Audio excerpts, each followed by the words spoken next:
To Mokbok was a legendary figure. He was known as the necromancer Bok Da. He was once just a gamer on Lam Ting, but his treacherous girlfriend and his best friend betrayed him, causing him to be transported to this new world. In the desolate lands of Moyepis City, a great battle was raging. Countless undead forced warriors and civilians to flee in terror. Amidst the chaos, they saw Bok Da.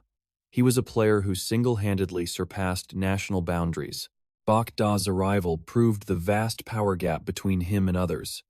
He was truly the strongest player in the Thon Long Empire. Even a skilled player like Captain Ryu Huangqi was in awe. He watched Bok Da through binoculars, completely stunned. Based on the current situation, they all felt Mobius was about to fall. I can't believe it. Is this something one person can do? That necromancer Bok Da. He's a terrifying monster. Tu Shuyan stared at the figure high above. The hair on his arms stood on end. Mokbok rode on the head of a dragon. He led his undead legion forward. The undead continuously absorbed more power for him, but it still wasn't enough in this new life. This life was granted by the Myriad Worlds game. He could only become stronger and stronger. He remembered when his HP bar had only 1 point. With only a year of life left, he stood on the brink of death. Mokbok never thought he would not only survive but come this far. Originally, Tu Mokbok was the top gamer on Lam Teen. He had a fortune worth trillions, but an accident turned him into a vegetable. His bad luck didn't end there. His own fiancée, Lu Nu Yen, turned off his life support. She believed that his life was no different from death.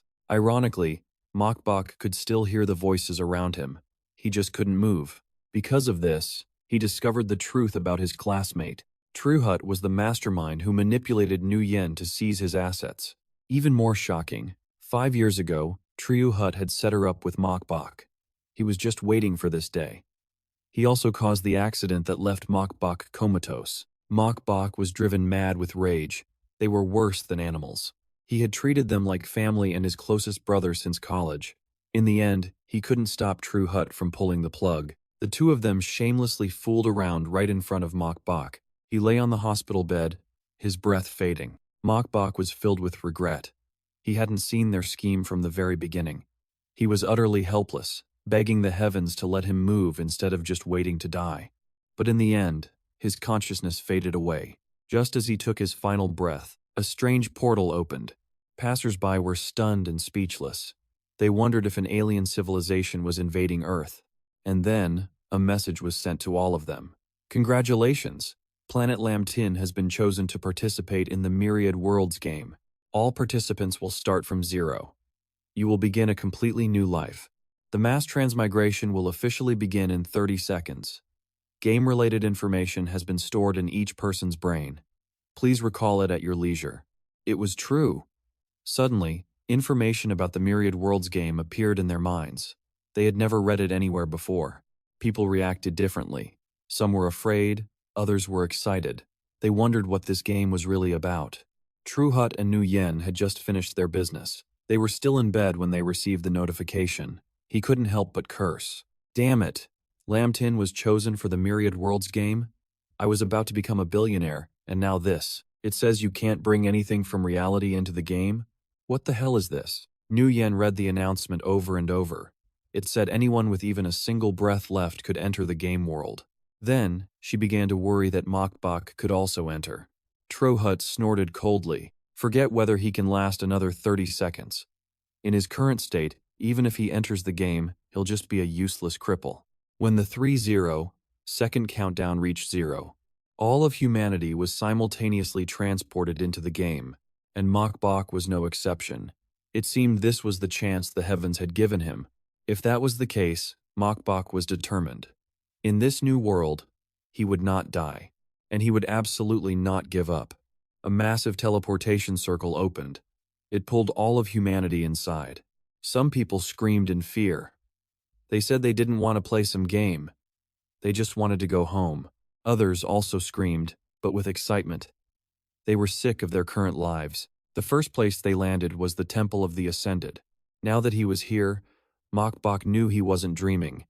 He could finally stand up again. Then, he received another notification. Welcome, player from Lam Tin, to the Myriad Worlds game. commencing full body scan. After entering the game world, your identity will become an ascended. Please confirm the name you will use in this game. The feeling of being alive again was incredible. Bok didn't hesitate. He immediately chose the nickname Bok Da. After completing the naming process, he began to awaken his talent. All participants of the Myriad Worlds game automatically awaken a talent in the Starry Sky Hall. Talents are divided into 9 levels. They range from the lowest F rank to the highest SSS rank. To become stronger in the Myriad Worlds game, having a powerful talent is essential. And since the awakening is random, players have no choice in their talent's rank. Bok was no exception. He could only hope his luck wasn't too terrible, but things went smoother than he ever expected. He successfully awakened a forbidden S-rank talent, Upgrade. This talent gave him several skill effects. The first was Upgrade. Bok could raise any item by 1 grade. There was no cost, and the effect was permanent. The second was Sublimate. It allowed him to raise any item by 2 grades. It would cost a certain amount of resources. The effect was also permanent. Finally, there was Cataclysm. By consuming a certain amount of lifespan, he could upgrade any item by 3 ranks. It would also add a special Cataclysm property to the item. The effect was permanent, and the first time he used this skill, it was completely free. His talent was set. Next was choosing a class. Basic classes were divided into 4 main types. They included physical, magical, defensive, and support. Bok considered his options. With his upgrade talent, he planned to choose warrior or mage. But then, a new notification appeared. Scan detected insufficient initial stats for player Bok Da, removing unavailable class options. Based on the player's initial stats, the only class you can choose is Necromancer. Bok was stunned. He didn't understand why he could only choose Necromancer, and he knew nothing about this class. The game system was ruthless. It gave him no chance to object and directly finalize the class selection process. Just like that, Bok became a Necromancer. Holding the skull-top staff in his hand, he felt that this class didn't sound too bad. But right after, Bok noticed something was wrong. His maximum health was only 1 point. Is this a mistake? Only 1 permanent drop of blood? Doesn't that mean a light tap would kill me instantly? And why is my lifespan only 1 year? What's the point of an S-rank talent then? Bok yelled in frustration. But the game system didn't bother to reply. If there was no turning back, then Bok could only take a gamble. Didn't it just say he awakened the upgrade talent? So, he requested the system to use the Cataclysm skill. He would upgrade his own class. Upgrading the Necromancer class by 3 ranks requires 100,000 years of lifespan. You have 1 opportunity to use the Cataclysm effect without consuming lifespan. Do you confirm you want to use this opportunity? Bok pressed the confirm button without hesitation. Just like that, he successfully class changed to the exclusive hidden class, Lord of Death. His growth stats also changed. He now received an additional 15 free attribute points per level up. Bok also learned new skills, lifelink and enhanced summoning. He also received an exclusive item, the Book of Death. The hidden class Lord of Death sounded incredibly powerful. Bok was extremely satisfied. He felt his last move was the right one. At this point, the system announced the game would officially begin in 10 seconds. It asked Bok to get ready. The upgrade talent had taken up too much of his time. He hadn't fully adapted to his new class yet. He would have to figure it out in the game. Liu Nguyen, Triohut, just you wait. I will hunt. The countdown ended. The game world officially opened. In the Myriad Worlds game, every time a player dies, they lose a level. They also lose 10% of their lifespan, with a minimum of 10 years. But new players like Bok received protection from the Novice Village. If a new player died, they would only lose a level, not their lifespan. Novice Village, number 9,000. 527 of the Thanlong Empire suddenly became very lively. A flood of players from Lam Tin appeared. Bok was surrounded by countless people and a storm of chaotic sounds. My novel-reading fantasies have finally come true. This time, I'll definitely rise to the top. Big brother, carry me. Priestess with a D cup, massive heels. Anyone? B-rank talent, mage looking for a party. Amidst the crowded chaos, Mokbok quietly stepped to the side. He needed to test out his new skills first. The first was Summon Small Skeleton. As the name suggests, it summons a weak skeleton to fight for the necromancer. The cast time is 3 seconds. The cooldown is 30 seconds. It costs 20 mana. The small skeleton's stats are boosted by the player's spirit attribute. The next skill was Ignite. It unleashes Soulfire to burn the target. It deals a total of 150% magic damage. The damage is based on spell power over 5 seconds. The attack range is 30 meters. The cast time is 2 seconds, and the cooldown is 5 seconds. It costs 10 mana. These were both F-rank skills. 1 summon, 1 attack. It was enough to satisfy Mokbok. It didn't stop there. He also had an A-rank skill called Lifelink. This was an active skill that allowed the user to find a target. He could link with a spirit creature he summoned. He would then share his health points with it. The effect is instant, and it takes 10 seconds to summon. Next was an S-rank skill called Summoning Buff. It was a passive skill with no level. Under this buff's effect, his summoning skill's cast time and cooldown were both reduced by 50%. The summoned creature's stats increased by 50%. His summon space limit also increased by 500%. My skills are really diverse. I can even share health points with my summons. Now I don't have to worry about my own health limit, Mokbok muttered. Just then, a book suddenly appeared in front of him. That's right, Mokbok had forgotten about the Book of Death. It was an exclusive item for his class. It couldn't be dropped, damaged, or traded. It was currently at level 0, scaling with his character. Its attributes would unlock at level 1. A special effect would unlock at level 10. Since he wasn't high enough level to use the Book of Death yet, Mokbok just set it aside. He first tried to summon a skeleton, but to his surprise, 2 appeared. Mokbok was very surprised. The system explained that the Cataclysm property added to his hidden class had been activated, specifically after upgrading his class. Changed from Necromancer to Lord of Death, creating several effects. The first effect was that all of Mokbok's skill effects would be doubled. The second and third effects were not yet unlocked due to his low level. Something this good exists? Mokbok carefully examined the 2 skeletons he had just summoned. Even with 2 of them, they didn't look very strong. Just then, a man walked by and saw him. He made an offer to Mokbok. Hey, a summoner. Brother, your talent must be at least A rank, right? Let's team up. My talent is also A rank. We're both A rank. If we party up, we'll definitely level up faster. It was true that in the early stages, new players leveled up faster by teaming up, but Mokbok refused. He said he preferred to grind alone. The man was bluntly rejected.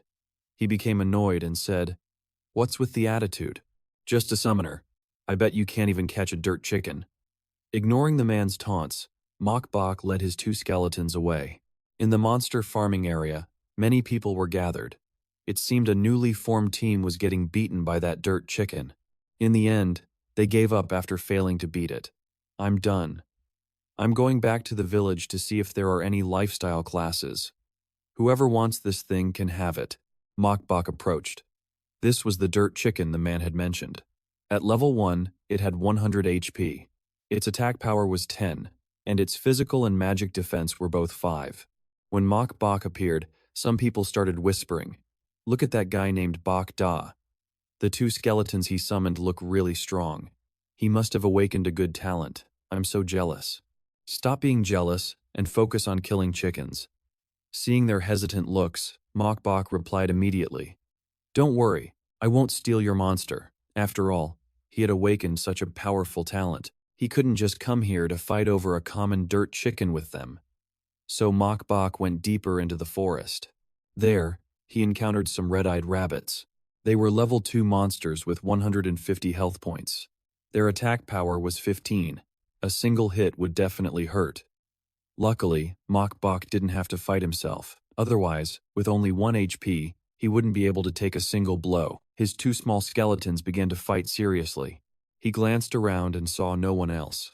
Mokbok summoned a few more to give the red-eyed rabbits a taste of his firepower. Just like that, he easily defeated the rabbits. Thanks to his skill, he even gained an extra 50% experience for fighting higher-level monsters.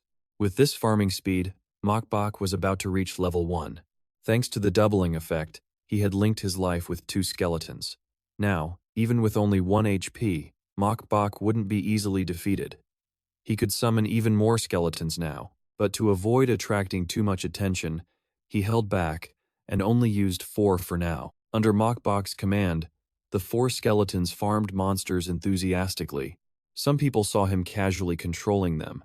They couldn't help but gossip. Huh, is that person a necromancer? Leveling up while just strolling around. Must be nice. Nice? Bro, open your eyes and look closely. Nice? The skeleton I summon has far worse stats than his, and he can summon 4 at once. He must have at least an S-rank talent. Yeah. His strength probably ranks at the top of our novice village 9,527. Even though people were buzzing about him, Mokbok didn't care. What he cared about was finally reaching level 1. He received 15 free attribute points. Now he had to consider how to distribute them properly. The summoned creature's attributes were affected by Mokbok's spirit power, so he decided to add points to spirit. He also added some to agility. After all, he only had 1 health point. Increasing his speed to protect himself was a good idea. So, Mokbok added 4 points to agility and 11 points to his spirit power. Then, an idea suddenly popped into his head. That's right. If my class can be upgraded, why don't I try upgrading my skills? With that thought, Mokbok used his talent skill to upgrade his class skills. The F-rank skill Summon Small Skeleton became the E-rank skill Summon Skeleton. The F-rank skill Ignite became an F-rank skill of the same name. The A-rank skill Lifelink became the S-rank skill Life Share. And the S-rank skill Summoning Buff was upgraded to the SS rank skill Death's Muster. He saw that he had successfully upgraded all his skills. They had all become much stronger. Mokbok was overjoyed, especially the S-rank Life Share skill. It passively shared the health points of all summoned creatures. This was just too broken. Although for some reason, Mokbok's main HP bar was permanently stuck at 1 HP. Thanks to that skill, his secondary health bar was now nearly 9,000 points. And with the Death's Muster skill, didn't that mean he could summon 20 skeleton soldiers? Mokbok became filled with confidence. Now, he didn't need to be so modest. He could summon a full legion to grind levels. Plus, since he had reached level 1, he also took out the Book of Death. Mokbok upgraded this exclusive piece of equipment as well. It became the Holy Tome of Death. However, its basic stats were a bit disappointing to Mokbok.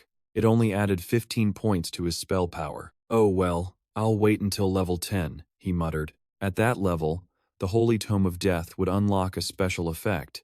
Next, it was time to get serious about leveling. Mokbok immediately summoned a full squad of 20 skeletons. The Death's Muster skill had reduced the cooldown by 75%. Combined with the Cataclysm property, summoning a skeleton now only took 2 seconds. With all those stacked effects, Mokbok's army quickly grew powerful. The level 3 sharp-clawed demon cats were no match for him. Just like that, the entire pack was swiftly defeated by Mokbok. That incredible leveling speed brought him to level 2. Mokbok didn't stop. He continued to grind. Half an hour later, he was at the entrance of the first dungeon, the Foggy Forest. It held treasures, but was also filled with dangers. It was not suitable for solo challenges. But Mokbok wasn't alone. He had a whole squad of minions with him. With soaring confidence, he selected the dungeon difficulty. He directly chose the highest difficulty, Hell Mode, and went inside. Inside the dungeon, the fog was so thick that Mokbok couldn't see the path. He immediately ordered his minions to find a way and farm monsters. Fortunately, within a 100-meter radius, Mokbok could freely control his summons. Otherwise, he would have had to stick close to them, afraid they'd get lost. Soon, the first skeleton encountered an enemy. It was a level 8 elite foggy treant, with a massive 3,600 HP, 74 attack, 60 physical defense, 40 magic defense, and the skill Bind. It was a formidable foe. As soon as he spotted it, Mokbok excitedly ordered his entire squad to charge forward. One of the skeletons he summoned was hit. It was caught by the foggy treant's Bind skill. Then, its arm was chopped off. The attack power of an elite monster was indeed high. But Mokbok wasn't worried at all. He had strength in numbers. "All of you, attack. Focus your fire on it," he commanded. The skeletons obeyed without question. Just like that, Mokbok took down the level 8 Trant, earning 60 experience points. The Foggy Forest was originally a level 5 dungeon, but hell difficulty had increased the monster levels by 3. Furthermore, all of them were elite monsters. It seemed the experience gained from winning would be substantial. Just as he thought this, Mokbok suddenly felt a chill down his spine. He turned his head and saw a level 8 elite foggy tree centipede trying to ambush him. Compared to the treant, its health was a bit lower, but its attack power was 108. But Mokbok wasn't bothered by those stats at all. The death staff in his hand lit up. He attacked the target directly. At the same time, his skeleton army rushed to save their master. The foggy tree centipede was also quickly defeated. Mokbok had to admit, although his current spirit stat was 3 times that of a normal necromancer, his magic was still not as strong as his skeleton minions. Just then, a piece of equipment dropped from the monster's corpse. It was a tree centipede belt, level 5 iron, with 30 durability. It increased armor by 9 points and constitution by 2 points. Because it was just a common piece of gear, Mokbok seemed disappointed. But he picked it up anyway. Even if he couldn't use it, he could sell it for money. He ventured deeper into the dungeon. The foggy tree centipedes appeared in greater numbers. Mokbok stood at the center of command. He was tightly protected by his skeleton minions. He didn't have to face any attacks from the enemy at all. The scene was extremely chaotic. Both sides fought fiercely, neither giving an inch. But in the end, Mokbok's side overwhelmed them. Not long after, he had reached level 5. More equipment dropped from the monsters, including a wooden staff. There was a snake-tooth dagger, a centipede leather armor, an E-rank bind skill book, and an E-rank constrict skill book. Mokbok looked them over. Only the wooden staff seemed usable. The other items weren't very useful. He would have to upgrade them later and sell them for money. However, the wooden staff's stats were still very poor. Mokbok would only use it temporarily. He would need to consider a better weapon later. Along with that, his Holy Tome of Death also leveled up, as its level scaled with his character. At level 5, the Holy Tome of Death's basic attributes were plus 75 spell power, plus 25 to all stats, and plus 100% damage to spirit creatures. Not bad, Mokbok praised repeatedly. But there probably aren't many spirit creatures in this dungeon. After that, he gathered all his summons. With new weapons and equipment, Mokbok was ready to challenge the boss. Because it was hell difficulty, the boss fight would be tougher. There was a total of 1 silver boss and 2 enhanced elites. The boss was the Foggy Tree Centipede King. Its maximum health was 88,000 HP. It had 327 attack, 136 physical defense, and 98 magic defense. Its skills were Constrict, Devour, Poison Spit, and Earthshaker. Next to it were 2 Foggy Tree Centipede guards with 8,350 HP, 198 attack, and a single skill, Constrict. Mokbok hesitated a little when he saw them. The main boss alone had nearly 90,000 health, plus 2 guards beside it. He didn't know if his skeleton minions could handle it, but whether they could or not, he had to try. So Mokbok ordered them all to charge forward. A huge battle began. But the Foggy Tree Centipede King was indeed no pushover. With just one move, it sent one of Mokbok's skeletons to its final rest. Though its power was jaw-dropping, Mokbok was still very confident. No matter how strong it was, it couldn't withstand his human wave tactics. Mokbok summoned more skeletons every 2 seconds. They advanced wave after wave. After a while, the 2 guards were defeated. With the Foggy Tree Centipede guards taken care of, the boss became much easier to handle. Mokbok ordered his minions to focus all their firepower on it. He even attacked himself. But his damage was like a tickle to the enemy. Mokbok felt a little embarrassed. He really should just stay on the sidelines and command his undead legion. The Centipede King didn't give up easily. Relying on its superior size and strength, it launched continuous attacks. Each blow sent a skeleton flying. Mokbok didn't dare to be careless. He continuously summoned new skeletons. The Centipede King's health kept dropping. From his observation, It seemed to be preparing to unleash its ultimate move. What Mokbok didn't expect was this boss's high IQ. That deadly attack shot straight towards him. Mokbok couldn't dodge in time and took the full hit. However, thanks to sharing life with his summons, he could still stand firm after the attack. I have shared life. My health bar is over 100,000. You think a little damage like that can hurt me? Mokbok was extremely satisfied. He taunted his opponent. Now it was his turn to counterattack. The skeletons focused all their strength in this final move. They successfully defeated the Foggy Tree Centipede King. Their master received 14,400 experience points. Seeing the centipede fall, Mokbok felt ecstatic. He raised his hands and shouted, "Yeah, easy, first clear." After this battle, Mokbok became the first player in Novice Village 9527 to solo a boss. He was rewarded with a primary life, soul stone, and gold coins. At the same time, an announcement that player ID Bokda was the first to solo a silver rank boss was sent to the entire Novice Village 9527. Most of their reactions were of jaw-dropping astonishment. It made sense. Most novices were still struggling with small monsters at the forest's edge, while Mokbok had already soloed a silver rank boss. Now, everyone was curious about who this Bokda was. What kind of talent did he awaken to have such terrifying power?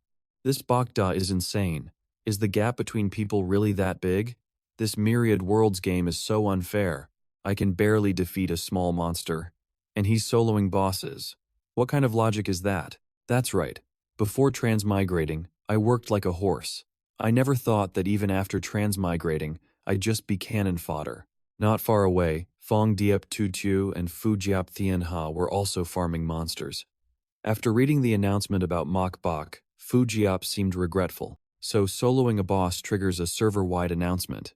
If I'd known earlier, I would have let Fong Diep solo that iron rank boss. It's okay. There will be more chances later. Fong Diep replied while striking a monster in front of him. Bokda is much stronger than me. That was a silver rank boss. I'm no match for him right now. Although Fong Diep seemed humble, he himself had awakened an S-rank talent, yet he had a relatively tough time fighting the iron rank boss. Because of this, they guessed that Bokda's talent must be at least SS rank. Hearing this, their two other companions, AV and Manhwa Duong, became very excited. An SS rank talent? That's way too strong. Sister Fujiap, is there a chance he'll join our team? Should we try inviting him? Fujiap had never considered this. But hearing Hoa Duong's suggestion, she wanted to try recruiting the expert to her team. After all, she was confident that no man had ever refused her invitation, but Fujiap had truly miscalculated. After the server-wide announcement, Mokbok received countless friend requests. After all, who wouldn't want to latch onto an expert? And Fujiap's invitation was just one among many. Mokbok didn't have time to bother with them, so he decisively rejected them all. At this moment, he was studying the reward he received after defeating the boss. It was a primary life soul stone. This was a special item that increased lifespan by 30 days when absorbed. But upon death, 1/10 of that time would be lost, with a minimum of 3 days. Since Mokbok's original lifespan was less than a year, his eyes lit up when he saw this life-extending item. One stone increases lifespan by 30 days, so if he upgraded them, wouldn't they extend his life even more? So Mokbok quickly upgraded it from primary to intermediate. Its effect was also enhanced. One stone now extended life by 120 days. Mokbok had a total of 6 stones, giving him almost 2 more years of life. This was great news for him. Mokbok suddenly had a new goal in the game, to find many more life soul stones. As for the equipment that dropped during the dungeon run, the 2 skill books were not something he could use. Among the remaining items, only the poison ring was somewhat useful. So Mokbok upgraded it as well. After upgrading, it became a gold rank virulent poison ring with a maximum durability of 100 points. It increased spell power by 30. It also gave 10 agility and 10 spirit.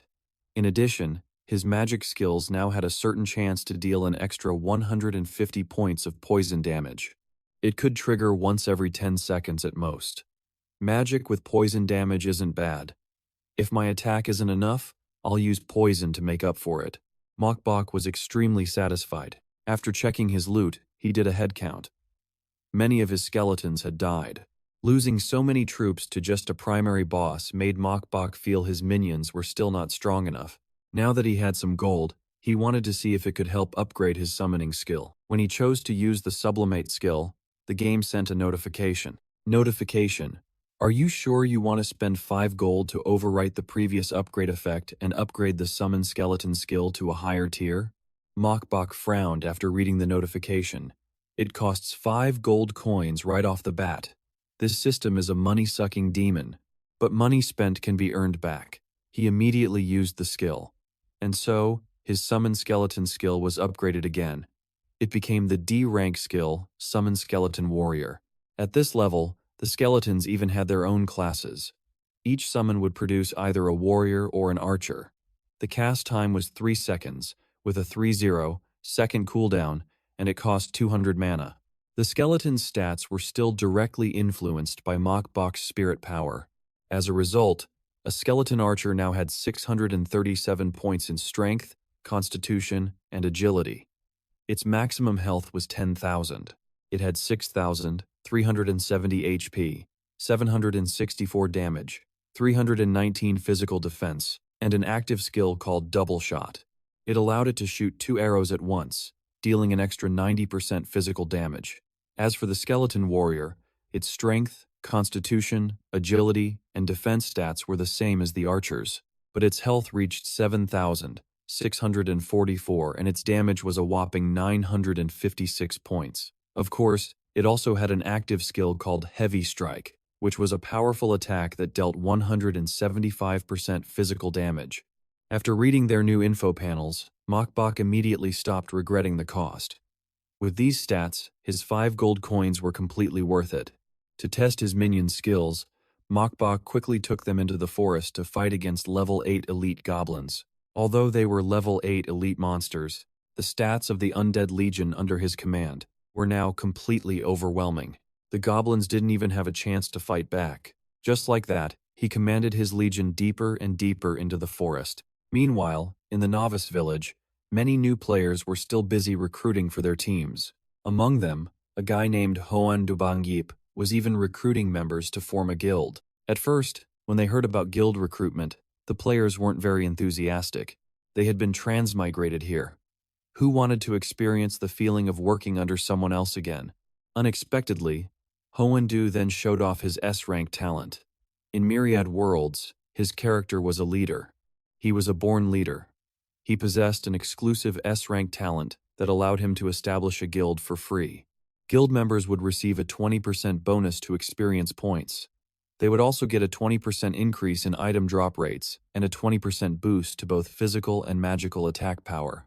The stronger the guild's overall power, the greater these upgrade effects would be. At this point, the other players' expressions immediately changed. What? Members get 20% more experience, and item drops increase by 20%? That's too strong. S-rank talents are really powerful, plus a 20% increase in attack and magic power. I'm in. Hoandu's invitation instantly became a hot commodity. More and more people wanted to join. Just as he became the center of attention, a new announcement was pinned server-wide. The announcement was from Fujiap.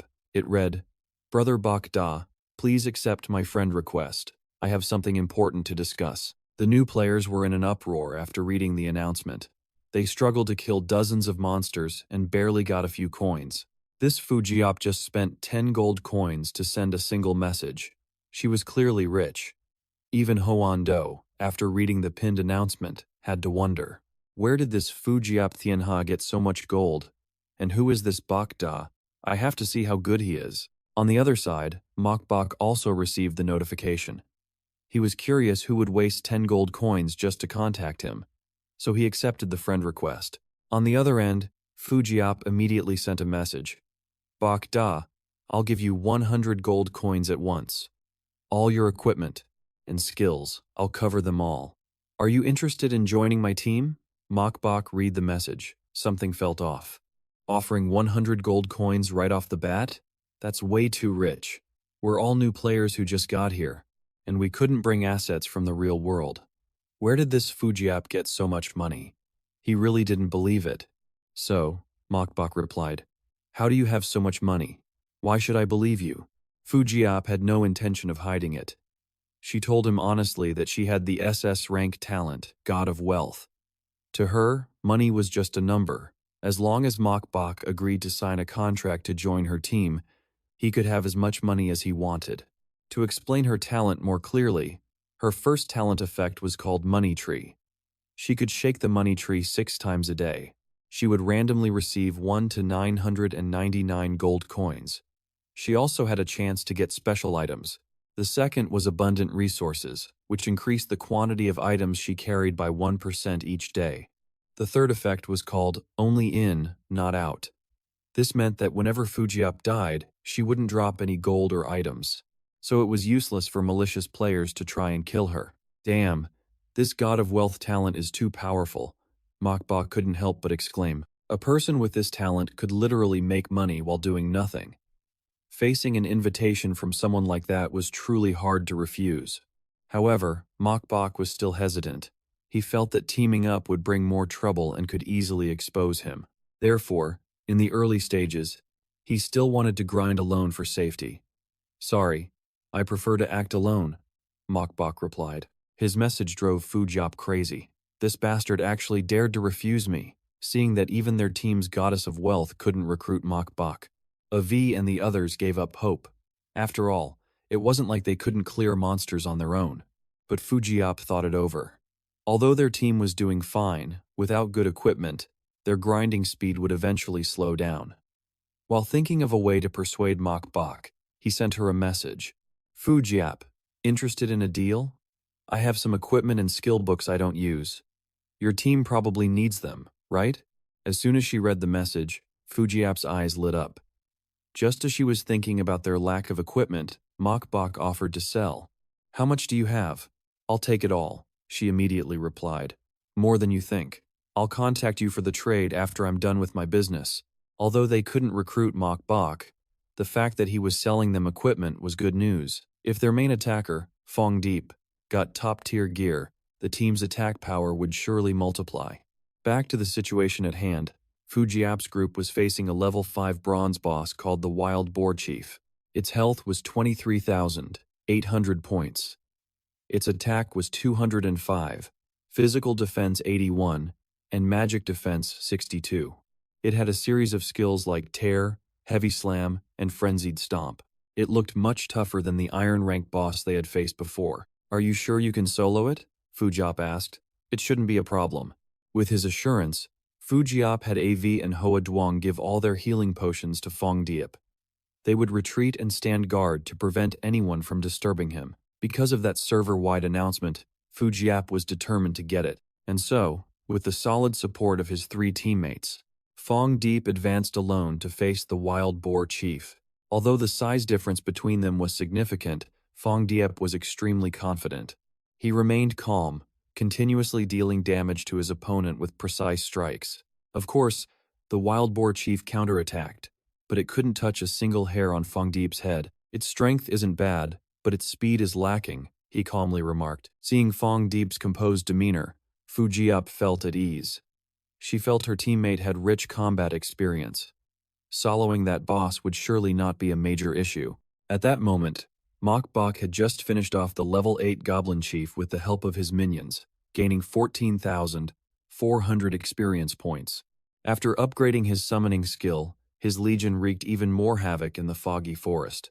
Mokbok had now reached level 6. Just picking up the loot dropped by the boss was enough to make his hands tired. Among the items dropped this time, Mokbok noticed a skill book called Bone Armor. But he already had the Life Share skill, so he didn't need this. There was also a level 5 gold rank Fog Cloak that increased physical defense by 28 points, and physical defense by 20 points. It also gave 10 points to both Constitution and Spirit. After equipping it, it would somewhat reduce the player's presence, thereby lowering their threat level. "This Fog Cloak's effect isn't bad, but it looks ugly," Mokbok commented. He also picked up a chieftain's badge of the same rank as the cloak. It increased HP by 200 and mana by 400. It also increased magic crit rate by 5%. After a magic spell critically hits, He would also receive a +20 spirit buff for 10 seconds. This item was actually useful, so Mokbok immediately put it on. Just then, he felt something was wrong. His skeleton minions suddenly lost a lot of health. The entire forest suddenly became gloomy. Mokbok heard a faint voice echoing through the fog. How dare a bunch of skeletons appear in my territory? Immediately after, Mokbok received a new system notification. A large number of skeleton soldiers had triggered the Goblin King's memories. Long-buried memories surfaced. A hidden story had been triggered. The Goblin King entered a frenzied state. All its stats increased by 50%. The exit to the foggy forest has been sealed. Only by defeating the Goblin King can you leave this dungeon. And the hidden storyline will officially activate in 2 minutes. Mokbok was a bit confused. He didn't understand how just summoning skeletons could trigger a hidden storyline, but with a come-at-me attitude, he wanted to see just how formidable this Goblin King was. With that thought, Mokbok summoned a few more skeletons. And not long after, the Goblin King named Regi appeared. It was a level 8 gold rank boss. It was also in a frenzied state, increasing all its stats by 50%. Its power was not to be underestimated. With a max HP of 327,000 and an attack power of 843, it was both hard to kill and incredibly strong. Regi also had many active skills, from Thunderclap and Stomp to Heroic Leap, Summon Goblin Warrior, and Berserk. Looking at its appearance, Mokbok was a bit stunned. A gold rank boss in a Berserk state, and the system wanted him to defeat it in 2 minutes. That was way too difficult. Its health was over 300,000. But his army of minions was not small either. At this point, only the strategy of overwhelming it with numbers would work. Mokbok ordered his skeleton legion to charge forward forcefully. Under their attack, Regi became even more furious. You filthy skeletons, just the smell of you makes me want to puke. While cursing, it raised the weapon in its hand and swung down decisively. With just one move, it sent several of Mokbok's minions to their doom. Witnessing this firsthand, he had to admit that the Goblin King's damage was indeed high. If it were a normal level 6 player, a single hit would have been fatal. Unfortunately for it, it had poked the hornet's nest. Mokbok himself used an attack skill on the target. It was focused on farming the skeletons but was distracted by his sneak attack. Seizing the opportunity, the skeleton archers used their double shot skill to pour on more damage. Hurt and enraged, Regi was furious. But at the same time, its health was dropping rapidly. Mokbok ordered his minions to focus all their firepower on the target. He didn't believe he couldn't blast it to pieces. However, a more troublesome issue arose. He wasn't the only one who could summon in this battle. The Goblin King had that ability too, and it summoned many goblin warriors, all in a berserk state. Each one had 13,500 health points and 279 attack power. Mokbok could only gulp at this sight. Damn it, you can summon minions too? And they're all in a berserk state? This is going to be tough. Regi's rage reached its peak. Damn you, necromancer. I led my people to hide in the foggy forest, it roared angrily. Why won't you leave us alone? Finally, it charged in a frenzy. Warriors, crush him. Regi struck with a blow so powerful it cracked the ground. Mokbok quickly backed away. That really hurt. Good thing I have shared health. Then he prepared his next move. Summon. Mokbok ordered his knights. Quick victory. Take care of these weaklings first. Hearing their master's command, they all charged forward. Immediately after, Mokbok continued. Archers, fire. The goblins were hit by arrows one after another, writhing in pain. Regi defiantly shouted, No, this king will not lose. Then it roared again. This king will never become your slave again. The system displayed. Goblin King enters a frenzied state. Attack power plus 150%. Attack speed plus 50%. Defense negative 50%. Mokbok smirked contemptuously. Game over. Cut the crap. The system announced again. Kai, Novice Village number 9520, announces congratulations to player Fong Deep Tutu for being the first to solo a bronze rank boss. We hope all players will follow this example to receive rich rewards. Mokbok glanced up. The first kill was taken by someone else. In the end, he decided, Oh well, can't lose the big picture over small things. Mokbok unleashed an attack that dealt massive damage to Reggie. Attack! Charge! It continuously lost health and then tumbled backward. Reggie was shocked as blood spurted from its body. After reading the log, Mokbok himself was impressed. He didn't expect to get 2 more life soul stones for soloing a gold rank boss. He looked behind him.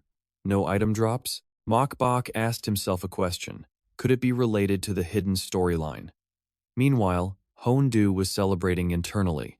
That's a lifespan increasing treasure. The guild leader is amazing. 2 of his subordinates flattered him. The guild leader is the #1 expert of Novice Village 9527. That's right, Bakda was just lucky, the system announced. Novice Village number 9527 announces congratulations to Fong Diep Tu Tue for being the first to solo a bronze rank boss. The subordinate immediately showed his disdain. That Fong Diep was just lucky.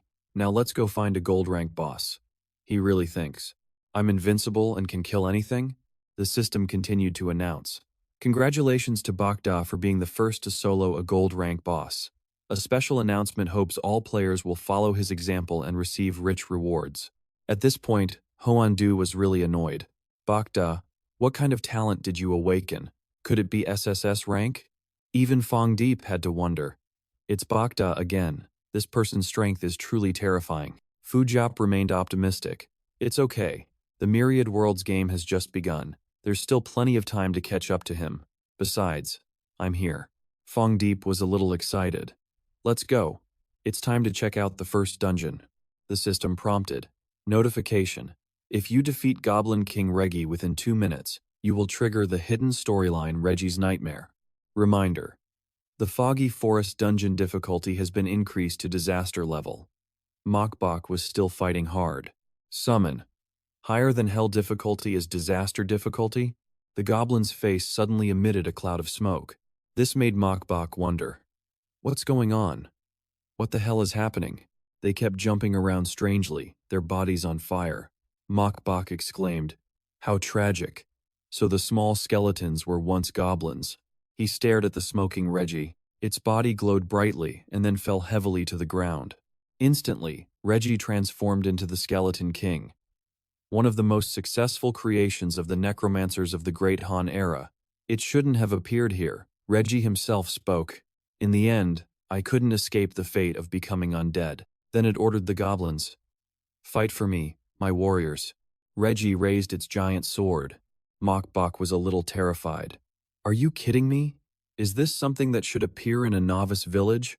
Reggie's body radiated a massive amount of energy, and it split into several more copies. After reading the system information, Mokbok's face paled. The combat power of these 6 is probably equal to my 20 minions. Let all enemies become undead just like us. His face showed a hint of worry. Is this for real? There's more. This guy's attack power is too high. How can I fight this? The system unexpectedly displayed a message. The hidden story, Reggie's Nightmare, officially begins. Novice Village protection has been disabled. When you die, you will lose 10% of your lifespan, with a minimum loss of 10 years. Mokbok froze. Are you serious? Even if I absorb all my life, soul stones, it won't be enough for a single death. Is my journey in the Myriad Worlds ending here? The attack just launched dealt a huge amount of damage. Mokbok quickly dodged the attack. Thunderpeak attack. Then he ordered, "Go, brothers. Aim for this trash. Focus your fire." Mokbok assessed the situation. Currently, I can summon 20 skeleton warriors. That's not enough. Its defense is too strong. He then calculated. Unless I can upgrade my skill 1 more level. I have to risk it. First, I'll swallow the stone and see how much lifespan the Cataclysm upgrade needs. Then, Mokbok took out several mana stones. The system announced, "Ding, successfully absorbed 15 intermediate life soul stones. Lifespan insufficient, 6 years. Cataclysm upgrade. Summon soldiers." Hint. After this skill is cataclysmically upgraded to C rank, 3 branches will appear. They are Summon Skeleton Warrior, Summon Skeleton Assassin, and Summon Skeleton Mage. Please choose the Cataclysm path you want. Mokbok was tired just reading it. Again? It branches out to warrior. That's the safest bet. High health pool. The information on the system panel made him wonder. Such an insane buff on a C rank skill? Is this even reasonable? Mokbok felt a surge of power. Skeleton warriors. I can summon them too. Let's see who can summon more. Charge. Take this guy down. The charging knights immediately wounded Reggie. Brothers, hold the line for me. The damage numbers kept popping up. Mokbok excitedly commanded. After two more. The more, the better. Reggie flew into a rage. I am the Skeleton King. The system alerted. Reggie enters a berserk state. Attack power plus 50%. Attack speed plus 50%. Both defenses negative 50%. But Mokbok was not afraid. Lowering both defenses? Aren't you just speeding up your own death? Double shot. Assemble. Let's go, brothers. This is the final round. Then he ordered his soldiers to advance. Reggie stood and roared. This king is unwilling. At that moment, the system reported that killing Reggie would grant bonus points. Mokbok was a bit surprised. 270,000 experience points? Doesn't that mean I'm about to instantly hit level 9? The system announced. Congratulations on becoming the first player in Novice Village number 9,527 to solo a dark gold rank boss. Reward. 40 primary life soul stones, 60 gold. Mokbok was stunned. 40 stones? The system displayed again. A Novice Village announcement is about to be made. Congratulations on completing the first clear of the Foggy Forest dungeon in Novice Village number 9,527. Random reward. 5 level 1 attribute gems, 5 gold. Mokbok was stunned. After this cataclysm grind, that's over 13 years of lifespan, the system announced. Congratulations on completing the first clear of the Hell difficulty, Foggy Forest Dungeon in Novice Village number 9,527. Reward. 20. Primary life, soul stones, 20 gold. A Novice Village announcement is about to be made. However, Mokbok realized something was wrong. Why Hell difficulty? I clearly cleared disaster difficulty. At the entrance to the Foggy Forest, in the middle of a confrontation, Hoendu asked, Guild recruiting. We're about to enter the dungeon. Any other brothers want to join? They started to get excited. Big brother, I want to join. All right, welcome.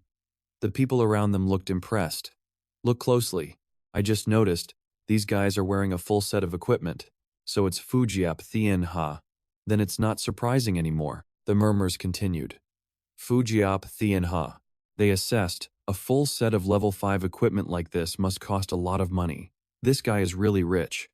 Hoendu spoke up. I've heard of your reputation for a long time. Not at all, Fong Diep replied. How can it compare to the glorious reputation of guild leader Hoendu?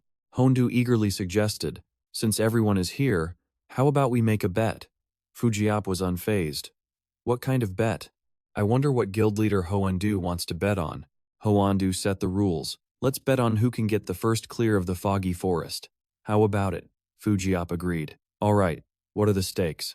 Hoendu laughed excitedly. My talent combined with your wealth is a match made in heaven. If I get the first clear, you all will join my Bangyeep guild. Fujiap asked. What if we clear it first? Hoendu declared. Then my Bangyeep guild will help you with one thing, with all our might. But Fujiap wanted more. 3 things. Hoendu immediately accepted the deal. Done, please proceed. Just then, the system displayed an announcement. Novice Village number 9,527 congratulates Bokda on getting the first clear of the Foggy Forest dungeon. A special announcement hopes all players will follow his example for generous rewards. Both Fujiap and Hoendu were stunned. What? Hoendu gritted his teeth in anger. It's Bokda again. That bet just now made me look like a joke. He had to change the rules immediately. If the first clear on normal difficulty is already gone, then let's bet on hard mode. But the system's voice kept ringing out. Novice Village number 9,527 announces congratulations to Bokda for getting the first clear of the Hell difficulty Foggy Forest dungeon. A special announcement hopes all players will follow his example for generous rewards. Novice Village. No. 9,000. 527 congratulates Bakda for becoming the first player to solo a dark gold rank boss. A special announcement hopes all players will follow his example to receive generous rewards. Lam Tin Zone announcement. Congratulations to Divine Dragon Empire player, Bakda. He is the first player to solo a disaster-level dungeon. This special announcement is a call for all Dongdao players to follow his lead. Hoan Du froze. How could this be? Anne's face darkened. Let's go. The young girl behind him asked, Boss, aren't we going in? Fujiap remained calm. No rush. Someone already got the first clear. We'll wait. What's the problem? Meanwhile, in the Divine Dragon Empire's novice village, 8,888. Inside the hell difficulty mist forest, powerful sword strikes rained down continuously. Tamzit was getting tired. It's this Bakda again. What kind of talent did he awaken? This Goblin King. I've been fighting it for so long and still haven't won. The scene shifts to the Divine Dragon Empire's novice village, 9,526. Triuhuk thought hard. This Bakda seems very familiar. Nu Yen agreed. He brought up a memory. Nu Yen, wasn't there someone who used to pursue you? Nu Yen guessed his motive. What? Are you trying to push me away again? Triuhuk taunted her. Don't you feel bitter? Back then, with Tumak Bak, you enjoyed years of wealth and luxury. If it weren't for this damned Myriad Realms game, I'd be at the top of the world by now. Hearing this, Nu Yen sighed. She whispered, Bak Da, reminds me of someone. She suddenly remembered. He always used that name when he played games. Trohuk blurted out, Who? Nu Yen fearfully revealed the name, to Mok Bak. Trohuk was certain. Impossible. He's dead. I pulled his breathing tube myself. Besides, that's a common name. It's not just to Mok Bak. It must be a coincidence. Then, a cunning idea formed in his mind. If it really is that kid, then this is perfect. He was so into you. Just seduce him one more time, and it's over. Nu Yen looked pleased. Disgusting. And she was very confident. With my charm, it doesn't matter who he is.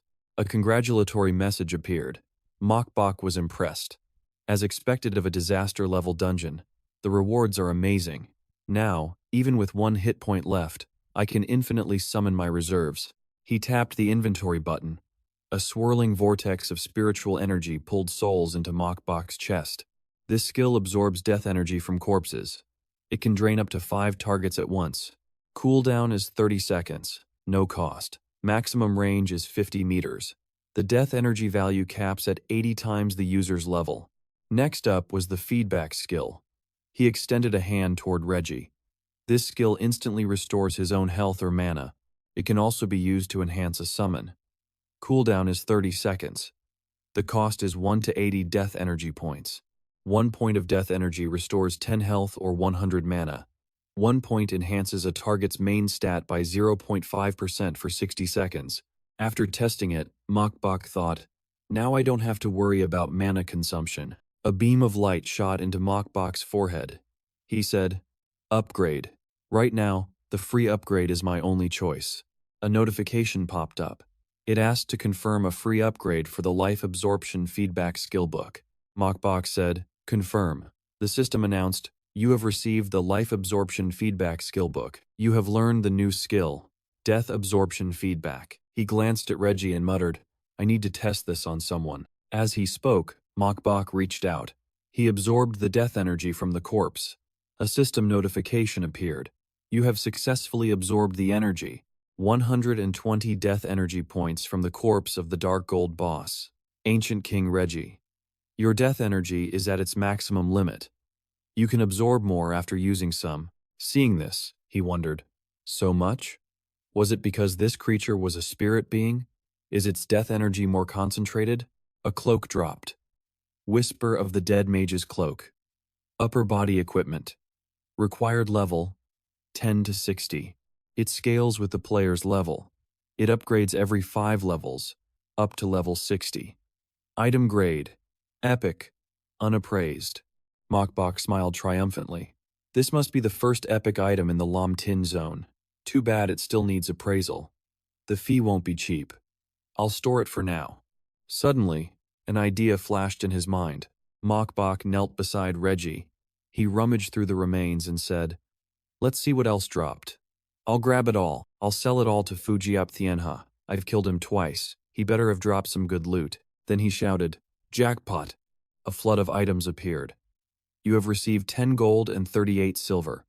You have received 10 level 1 attribute gems. You have received 3 level 1 critical hit gems. You have received 5 gold grade items. You have received the dark gold item, Necklace of the Deceased.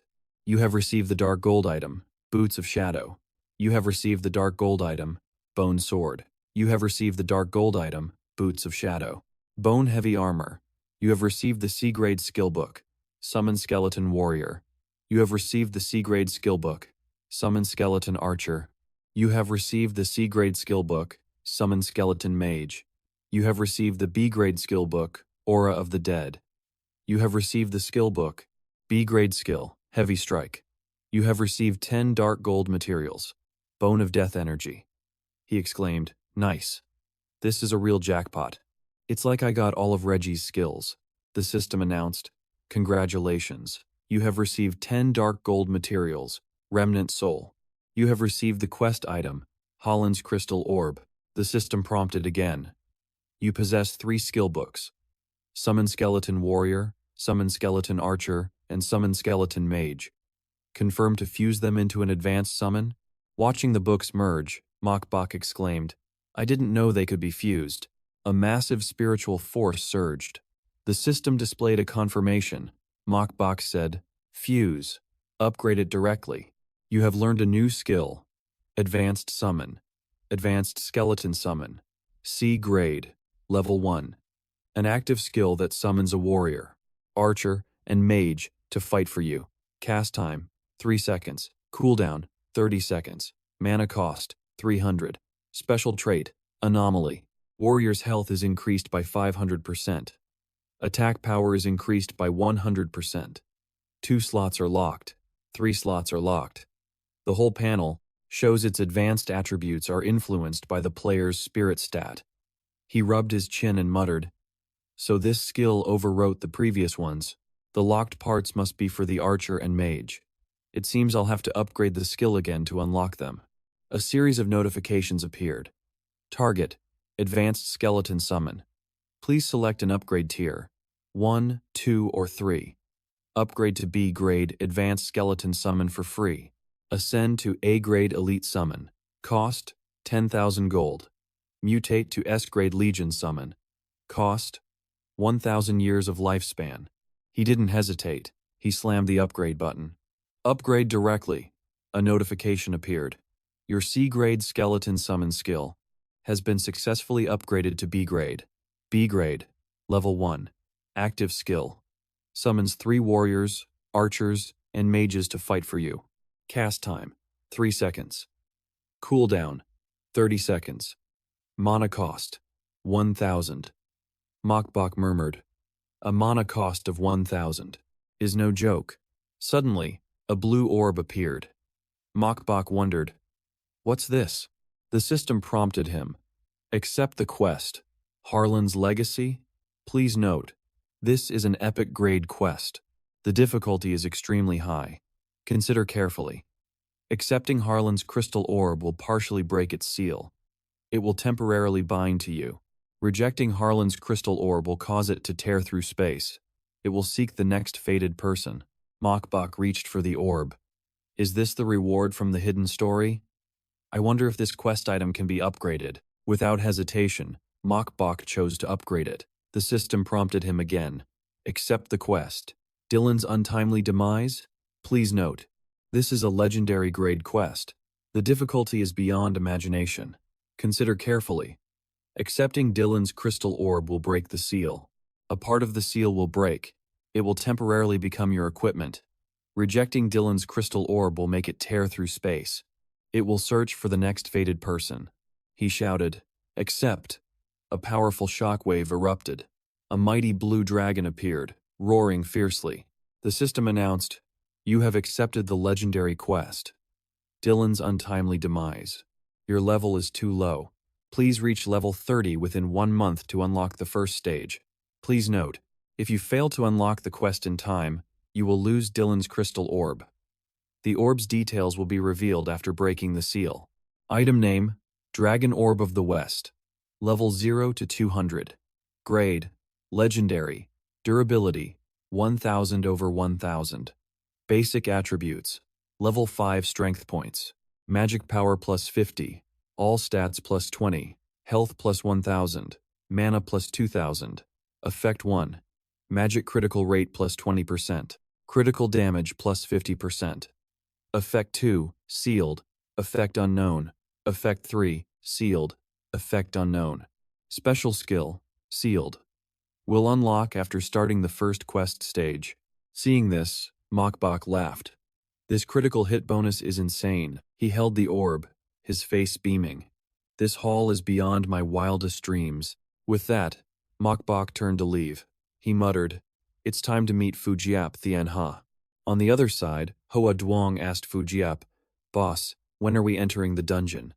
"The Hongduban Geep Guild went in a long time ago."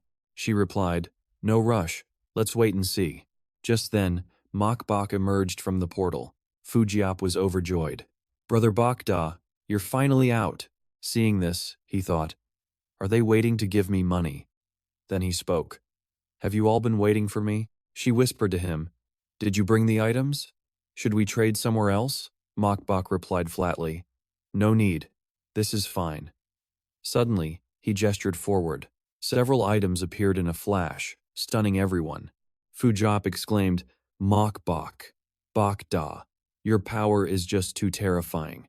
She thought to herself, "This Bokda must be a player with an SSS grade talent." He replied humbly, "Your talent is the one that's truly admirable." Then Mokbok asked, "There's a lot of stuff. Can you afford it all?" Fujiap answered confidently, "Don't worry. It's definitely not a problem." Immediately, he took out the items. They piled up, dazzling everyone. Hoa Duong spoke up. "This, all of it, are skill books, and they're B grade. I've never even heard of that." Ave added, "And so much equipment too." Fujiap said, "Bokda, name your price. I'll take it all." Mokbok listed the prices. Black iron gear, 5 silver. Bronze gear, 2 silver. D-grade skill books, 20 gold. Without hesitation, Fujiap tossed him a bag of gold. "No problem. Bokda, count this." Mokbok quickly caught the gold pouch. Fujiap probed, "Bokda, I think it's time you brought out the really good stuff." He replied, "Of course I have good stuff, but..." Instantly, Mokbok revealed high-grade items. "I don't know if you have enough money." Fong Deep's jaw dropped. Gold-grade equipment. Ave was also amazed. So many good items. Hoa Duong's eyes widened. C-grade skill books. Mokbok waved his hand. "Looks like you don't have enough money." Fujiap replied frankly, "To be honest with you, I don't have it right now." He said, "All right, I can give you everything now. You can pay the rest tomorrow. That should be enough." He thought, "I can use the system's trade contract anyway. I'm not afraid she'll run off with the debt." She said firmly, "Brother Bokda, since you're so direct, I won't be polite either. How much in total? Just name your price." Mokbok set the price. "The other things are easy, but this skill book alone is 500 gold. This book is Resurrection, C rank, an active skill. Out of combat, it can resurrect a target player. It reduces the death penalty by 50%, excluding lifespan. Range, 50 meters. Cast time, 5 seconds. Cooldown, 60 seconds.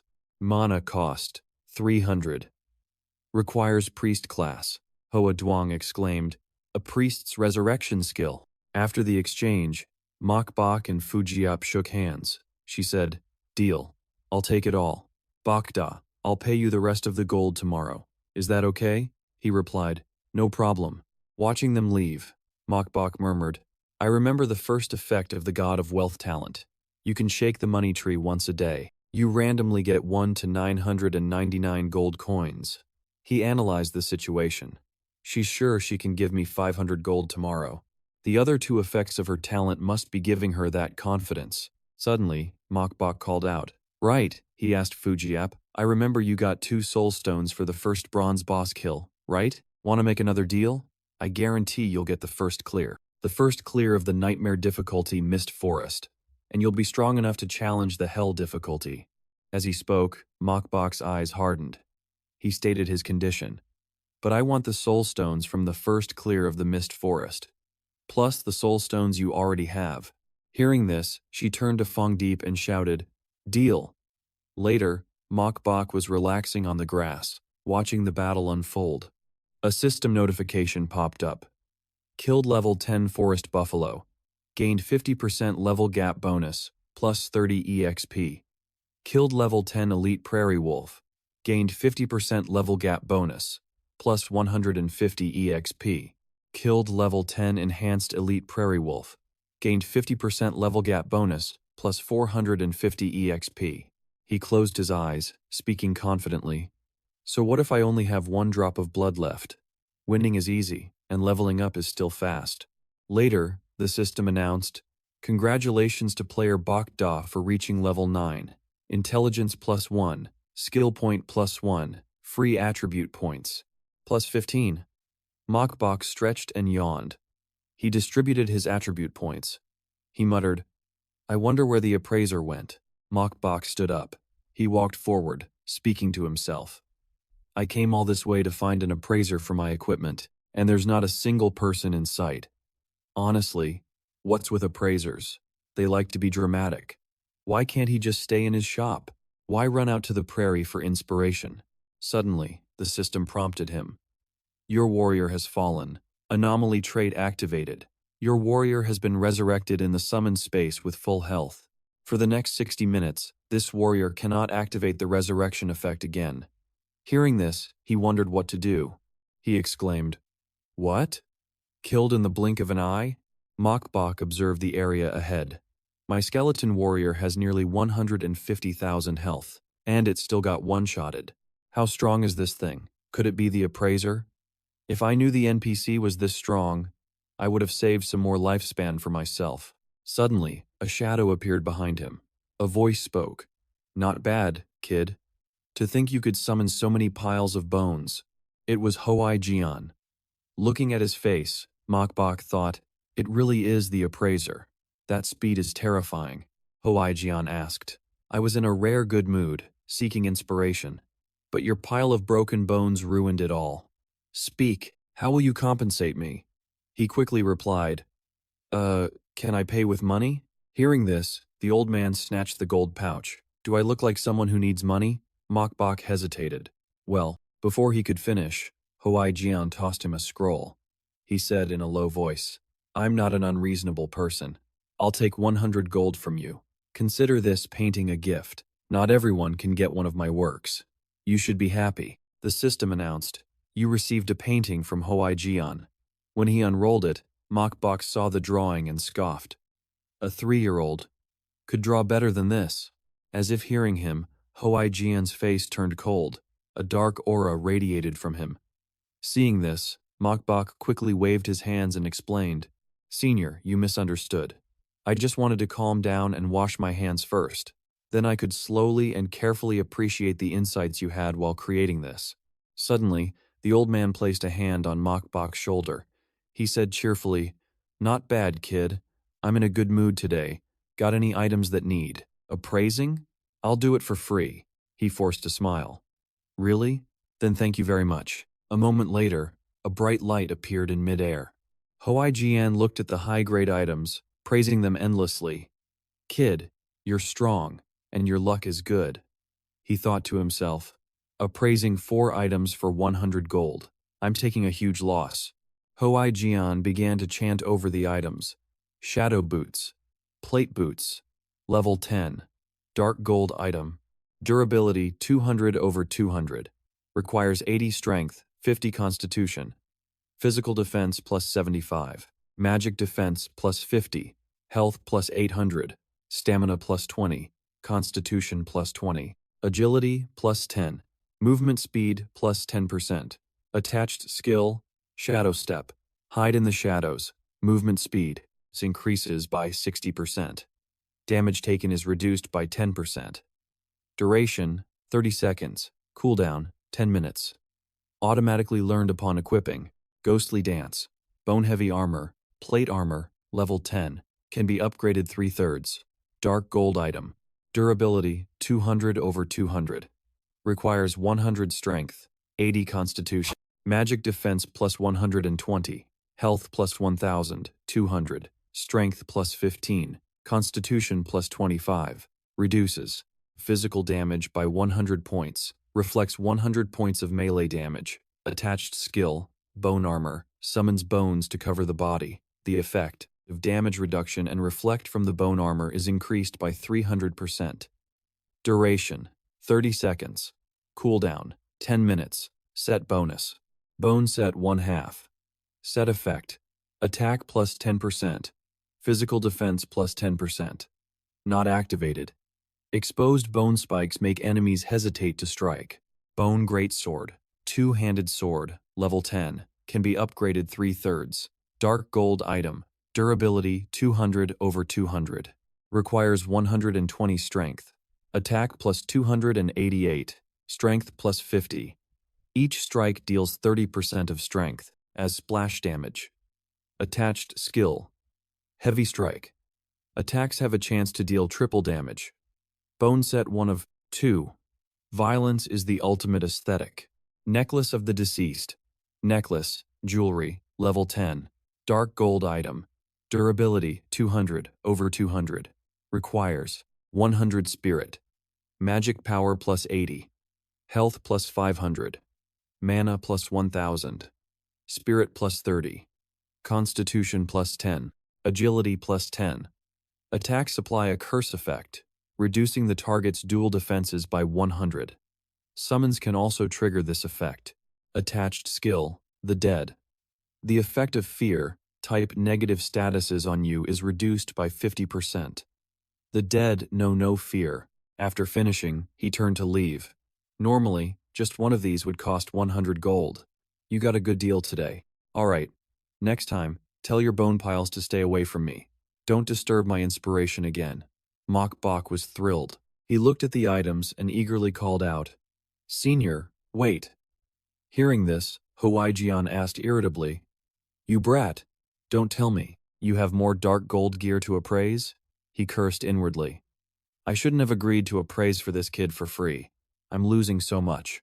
Mok Bok took out a cloak. Seeing it, the old man asked, "You even have an epic grade item?" He smiled and replied, "Just lucky," Hwaijian thought.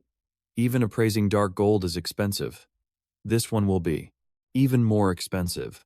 I have to seize this free opportunity." After thinking, he turned away. "I said it's free, so I absolutely won't take your money. However, my appraisal skill level is too low. I can't appraise this." Hearing that, Mok Bok's jaw dropped. "You can't appraise it?" Hwaijian explained irritably. "I'm just a junior appraiser, stationed in a novice village. Isn't it logical that I can't appraise an epic item?" Mok Bok silently agreed. "He's got a point." Suddenly, the old man made an offer.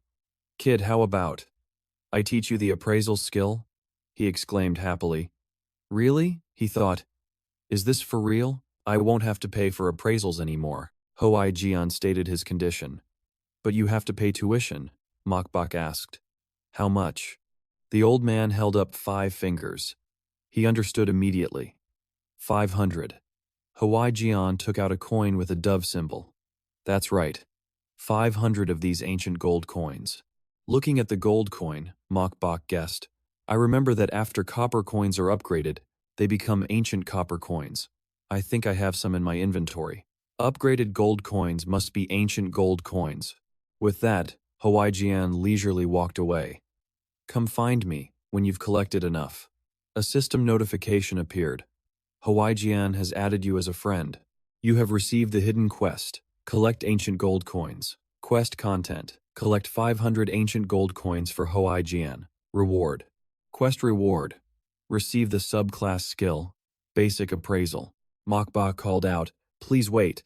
Hearing him, the old man asked irritably, "What do you want now? Really?" He took out a bag full of gold coins. "Senior, look what this is." Seeing it, Hwaijian's eyes widened in shock. He looked from the bag of gold to Mok Bok, stammering, "So many ancient gold coins?" He didn't answer, just smiled smugly. Can you teach me the appraisal skill now? Jian tossed him a book. He laughed heartily. Good, kid. You really surprised me. Take it. System. Congratulations. You have completed the hidden quest. Collect ancient gold coins. You have received the basic appraisal skill book. Immediately after, he leaped into the air. His voice echoed back. Kid, when you have 10,000 ancient gold coins, come find me. I'll give you another surprise then. A new notification appeared. You have received the hidden quest. Collect ancient gold coins too. Quest content. Collect 10,000 ancient gold coins for Jian. Quest reward. Undetermined. Mokbok smiled contentedly. He muttered, This old man is quite interesting. He even said he'd give me a big surprise. He looked at the book being integrated into the system for an upgrade. Basic appraisal isn't enough to satisfy me. A beam of light then shot into Mokbok's forehead. A series of notifications appeared. Congratulations. You have received intermediate appraisal. After learning intermediate appraisal, you will gain the intermediate appraiser subclass. Congratulations. You have changed to the hidden subclass. Intermediate appraiser. You have learned the new skill. Intermediate appraisal. Player Bak Da. Subclass. Intermediate appraiser. Skill. Intermediate appraisal. Up to 10,000 proficiency. As skill proficiency increases, the success rate of appraisal will slightly improve. Success rate for dark gold items is 60%. Success rate for epic items is 10%. Cast time, 5 seconds. Cooldown, 60 seconds. Mana cost, 1,000. Subclass skills do not take up player skill slots. Holding the cloak, he wondered, this time it should work, right? But contrary to his thoughts, the system displayed. Appraisal failed. Mokbok sighed in frustration. Failed? A 10% chance, and I'm this unlucky? Mokbok kept pressing the appraise button on the system, but the notification kept repeating. Appraisal failed, he said angrily. I refuse to believe I'm this unlucky. Finally, Mokbok gave up and sat on the grass. This is brutal. Suddenly, the system displayed. A treasure chest has been detected in the wilderness. He looked towards a mountain and muttered, Today is full of surprises. If it's a treasure chest guarded by a high-level monster, I'll be rich. I'll go check it out. When Mokbok reached the location, he saw the chest surrounded by a pack of ferocious wolves. Looking at the chest, he smiled. As expected, Mokbok summoned his minions.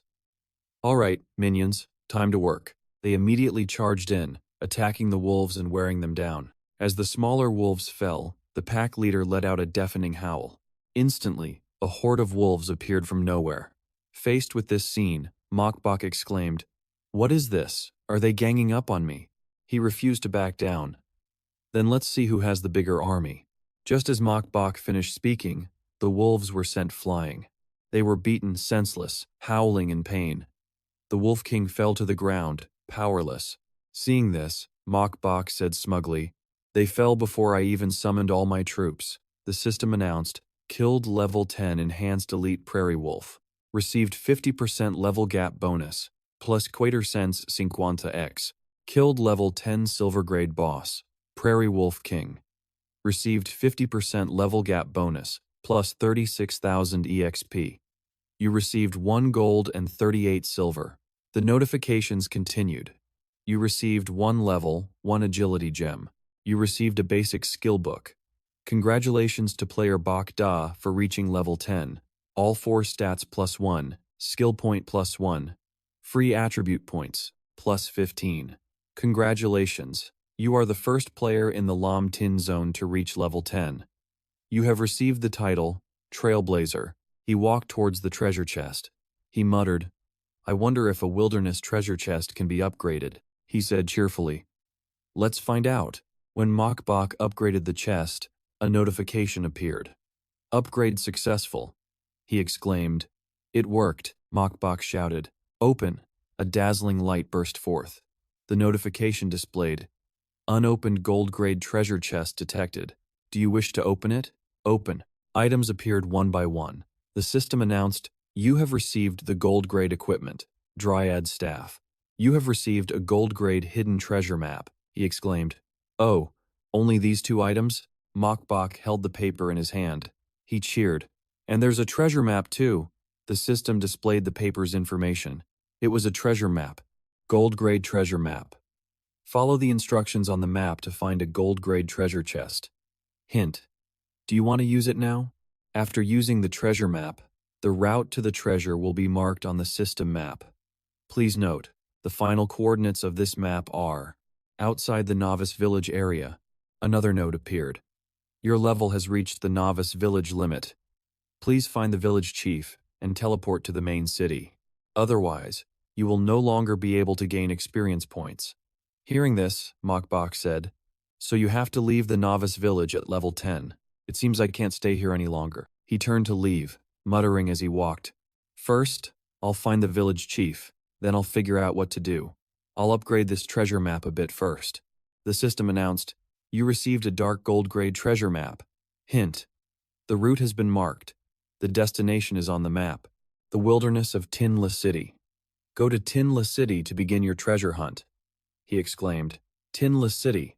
Damn, that's way too far. Is that in another country? Looks like I can't get it for now. At that moment, Hoan-du calmly stepped out of a spatial gate. Seeing him, everyone pointed and buzzed with excitement. A notification appeared. Novice Village 9527 announcement. Congratulations to the Bangyeep Guild for clearing the Mist Forest dungeon on hard difficulty. This is a special announcement. We hope all players will learn from their example to receive great rewards. Hoan-du spoke. Prepare yourselves. We're about to challenge nightmare difficulty. The system displayed another message. Novice Village 9527 announcement. Congratulations to player Fujiap Thianha for leading a team through the Mist Forest dungeon on nightmare difficulty. This is a special announcement. We hope all players will learn from their example to receive great rewards. He suddenly shouted when he saw Fujiap and Ave. What? They beat us to it? Hoan-du said bitterly. How could they clear nightmare difficulty so quickly? Fujiap laughed and said, just lucky. Just then, one of his subordinates leaned in and whispered something in his ear. He gritted his teeth, thinking, that damn Bakda. He has equipment and skill books. Why did he only sell to Fujiap Thianha? Hoan-du clenched his fists, growling in anger. You dare defy me? I'll show you. On the other side, Fujiap announced, all right, let's get ready. We still have to grind hell difficulty later. Hearing this, Ave and Hoa Duong and Fong Diep replied in unison, yes, boss. A system notification appeared, catching her attention. Lam Tin Zone announcement. While Hoan-du was still glaring angrily at Fujiap, the system announced again. Congratulations to our Divine Dragon Empire player, Bak Da. He has become the first player in the Lam Tin Zone to reach level 10.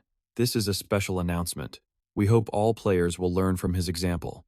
They can learn from his example to earn great rewards. Novice Village 9527 announcement. Due to player Bakda reaching level 10, the Novice Village level rankings will be activated ahead of schedule. A ranking board appeared. Novice Village 9527 level rankings. First place, Bakda, level 10, no faction. Second place, Fong Diep Tu, level 5, no faction. Third place, Avai, level 5, no faction. Fourth place, Still Sleepy After Waking Up, level 5, no faction. Fifth place, Fujiap Tianha, level 5, no faction. Sixth place, Mien Hoa Duong, level 5, no faction. Seventh place, Hongdu Ba Nyip, level 5, Ba Nyip Guild. Eighth place, One Sword Slit Throat, level 5, Ba Nyip Guild. Ninth place, Chicken Flavored Rice Cake, level 5, Ba Nyip Guild. 10th place, Milky White Snow, level 5, Ba Nyip Guild. Immediately after, Hoan-du turned and left. He said resentfully, don't get too cocky, just you wait. Hoa Duong spoke with admiration. Boss, that Bak Da guy levels up way too fast. Fong Diep agreed. Yeah, it's like he's riding a rocket. Ave added. Before the trade, he was level 8, and we were level 5. But now, Fujiap analyzed the situation. Since I got the soul stone, I should probably gift it to him. It's essential to maintain a good relationship with someone like him. She began to teleport. Let's split up for now. I'm going back for a bit. Everyone shouted in unison. Okay. When she arrived and met Mokbok, Fujiap happily greeted him. Brother Bokda, she handed him a bag. This is the first reward for completing the mission. I got 10 basic soul stones. Don't forget me when you get good stuff in the future. Mokbok replied. You're too kind. The two shook hands. Fujiap said confidently, Don't worry. In terms of price, I will definitely satisfy you. He replied clearly. All right. As long as you have the money, there will be no shortage of good items. A notification appeared. Deal. Your contract with Fujiap Thianha has been established. After the contract was successful, she grinned and thought, as expected. Mokbok also turned to leave, not forgetting to add, Contact me when you leave the novice village. He observed the surroundings for a while. His thoughts confirmed that maintaining a good relationship with her was the right move. Looking at a house, Mokbok muttered, This must be the place. Just then, the village chief arrived. I didn't expect someone to reach level 10 so quickly. He spoke up, Village chief, I want to leave the novice village. He led Mokbok inside. All right, this is the God-forbidden land. Sooner or later, it will be the world of you descenders. Follow me. The village chief pointed to a glowing area. Step inside. Our village is in the East Sea region. A map and a city appeared. This is one of the 10 major level 1 cities in the Divine Dragon Empire. It is also the most prosperous coastal city in the empire. As he stepped into the light, his body was enveloped by rings of energy. The chief continued. Arriving in the East Sea region is the true beginning. Thank you, village chief, he replied. If fate allows, I will return to repay you. After his task was done, the village chief slowly walked away with his staff, sighing. Stepping outside, he mumbled, The chaotic era of the God-forbidden land is coming. I wonder how many will die this time. The scene changes. Nu Yen and Tru Hyuk are walking together. He spoke first. It's him again. Tru Hyuk asked, Nu Yen, do you think Bok Da is really to Mokbok? She replied dismissively, Who cares about him? Then Nu Yen put on a seductive smile. If he's that strong, as long as I meet him, he won't escape my grasp. At this time, Mokbok had been teleported to the East Sea region. He exclaimed, This world is so realistic. Mokbok wandered around, muttering, I didn't even get a reward for leaving the novice village. Suddenly, a notification appeared. Level up. The Deathly Saint's Tome has reached level 10. Seeing this, Mokbok said, Oh, the Deathly Saint's Tome also reached level 10. The book's information was clearly displayed. Deathly Saint's Tome. A special item for Bok Da's exclusive class. Cannot be dropped, destroyed, damaged, or traded. Can be summoned or recalled at will. Level 10. Scales with the character. Basic attributes. Magic power plus 300. All stats plus 100. Damage to spirit-type creatures increased by 100%. Your summoned creatures also receive this effect. Special effect. Soul absorption. You and your summons absorb a portion of a target's soul power after killing them. The respawn time for monsters you kill is doubled. Players you kill will suffer a doubled penalty, including lifespan. Current soul points, 0. Consume 1,000 soul points.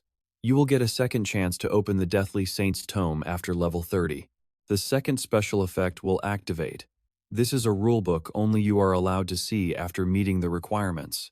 You can learn the exclusive skills of the Lord of Death from this book.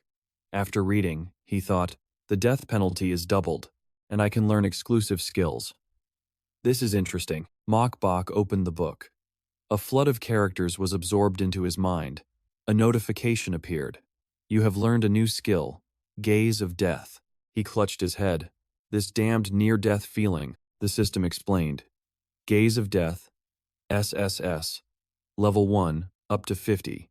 Active skill. Stare at a target. Burn their soul. Skill effects. 1. Deals true damage equal to 50% of your magic power per second for 10 seconds. 2. Creatures stared at will be continuously affected by fear. 3. All creatures with lower health than you will have their stats reduced by 20% as soon as they are stared at. This effect only depends on health and cannot be reduced by any resistance. Creatures killed by the gaze of death will suffer extreme pain. After reviving, they will be in a weakened state with all stats reduced by 40% for 12 hours. Instant cast. Cooldown, 60 seconds. Mana cost, up to 5% of max mana. No need to continue channeling after release. Maximum attack range, 100 meters. Where your gaze falls, death will follow.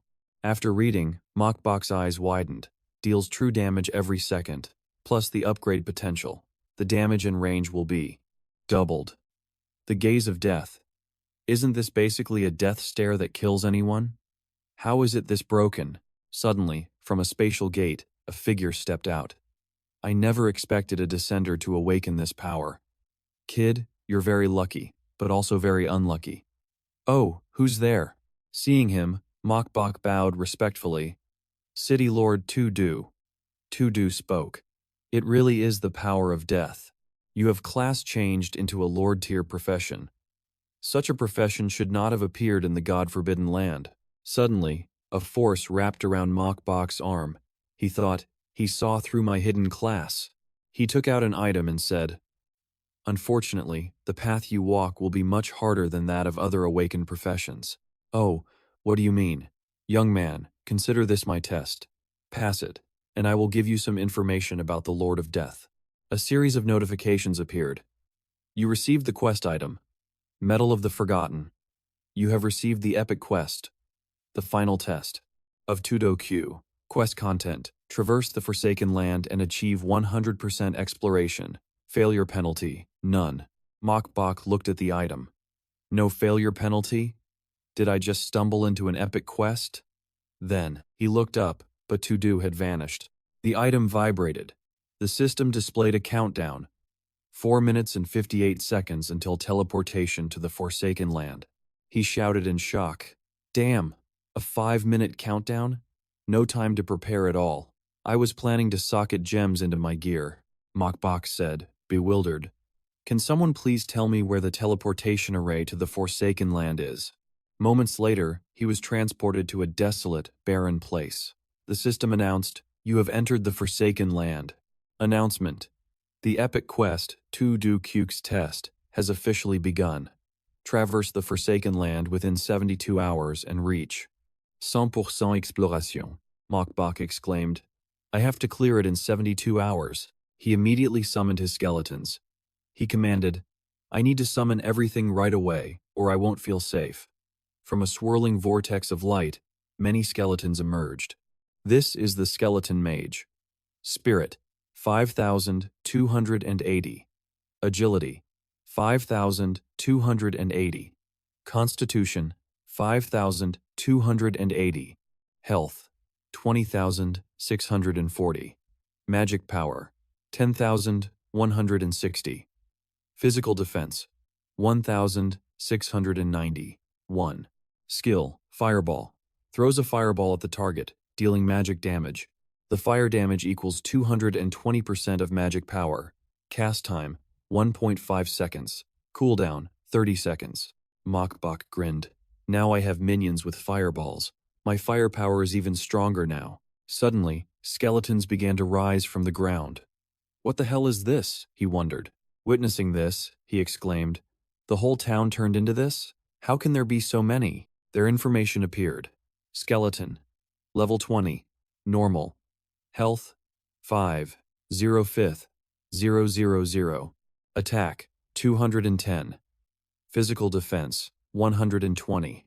Magic defense. 80. A weak creature found everywhere in the world.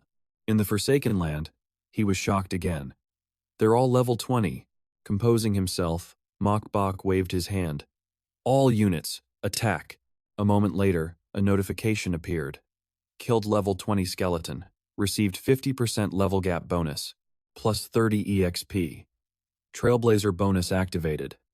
Additional plus 6 EXP. Seeing this, Mokbok wondered, Is anyone saving me? These level 20 monsters give less EXP than a level 10 forest buffalo. Luckily, there are a lot of them. System notification, killed level 20 skeleton. Received 50% level gap bonus, plus 30 EXP. Trailblazer bonus activated, additional plus 6 EXP. An idea popped into his head. He muttered, "Let's try my new skill. Gaze of Death." Instantly, Mokbok used the Gaze of Death. A powerful spiritual force erupted, blowing the skeletons away. The damage was immense. The system announced, killed level 20 skeleton, received 50% level gap bonus, plus 30 EXP. Trailblazer bonus, activated, additional plus 6 EXP. He kicked a skull aside, all taken care of, but they were all skeletons with souls. Then Mokbok rubbed his hands together. He said cheerfully, "Then I won't hold back. First, I'll restore my mana. Absorb death energy." But the Deathly Saint's tome showed 0 soul points. Mokbok muttered, confused. "What's going on? I haven't taken any souls yet." Suddenly, a voice echoed from above. "This is the Forsaken Land. When we were alive, we were all cursed. Our souls have long been imprisoned in this place." He was startled. "Who's there?" The voice introduced itself.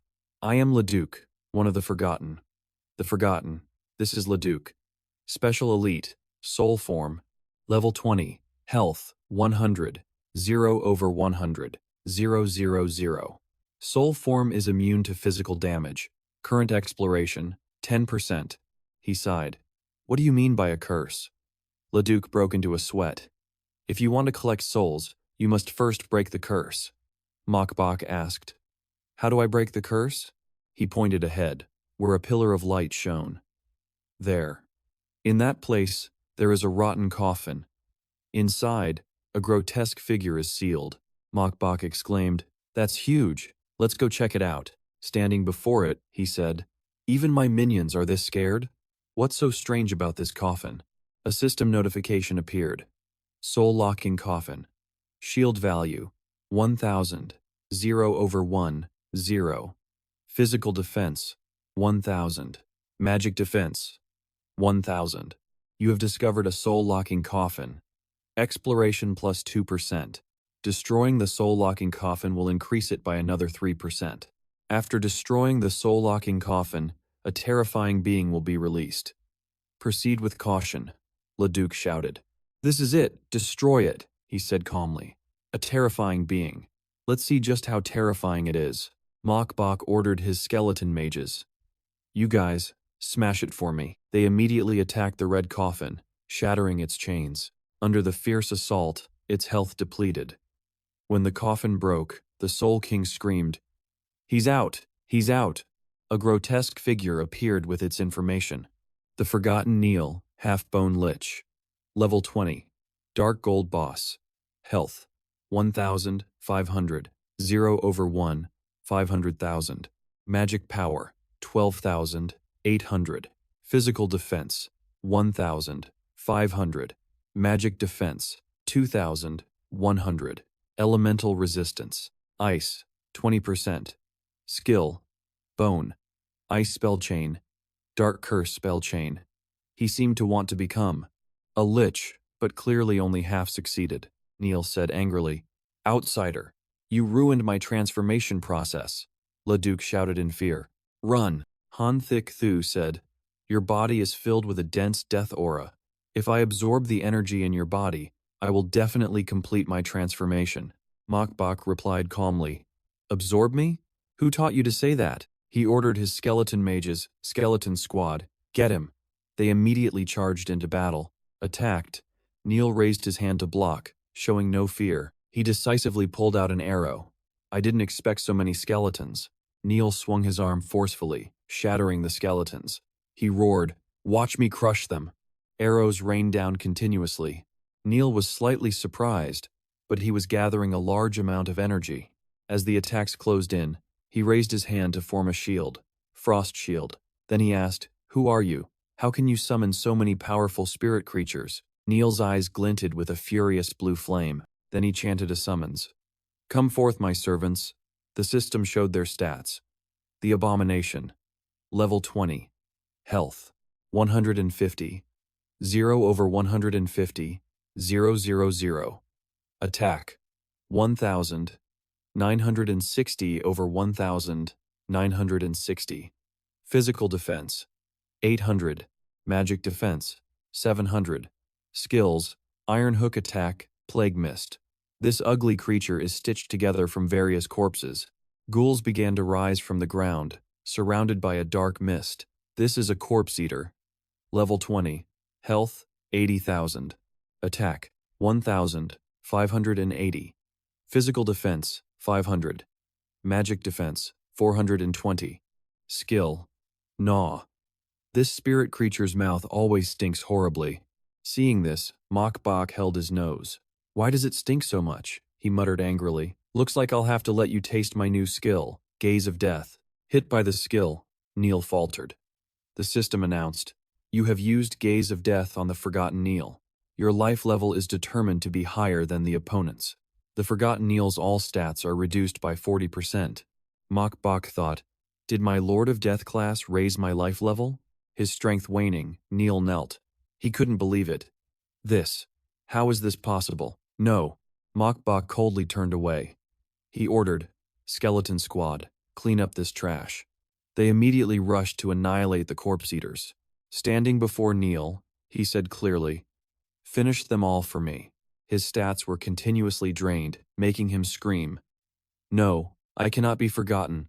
As Neil faded away, the system's voice echoed.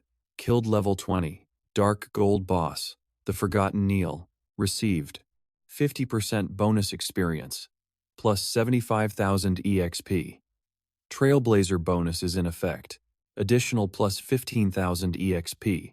Congratulations to player Bakda for leveling up to 12. 4D stats plus 1. Skill point plus 1. Free attribute points plus 15. Mokbok was slightly surprised and excited. Is it over already? Nice. Straight to level 12. Just then, the system announced again. You have received the Dark Gold item. Cursed Crown Fragment 1. He held the shining fragment in his hand. Cursed Crown Fragment 1 of 7. Dark Gold item. Collect all fragments, and the cursed crown will automatically restore itself. The wearer will be cursed, constantly eroded by death energy. Hearing this, Mokbok looked disappointed.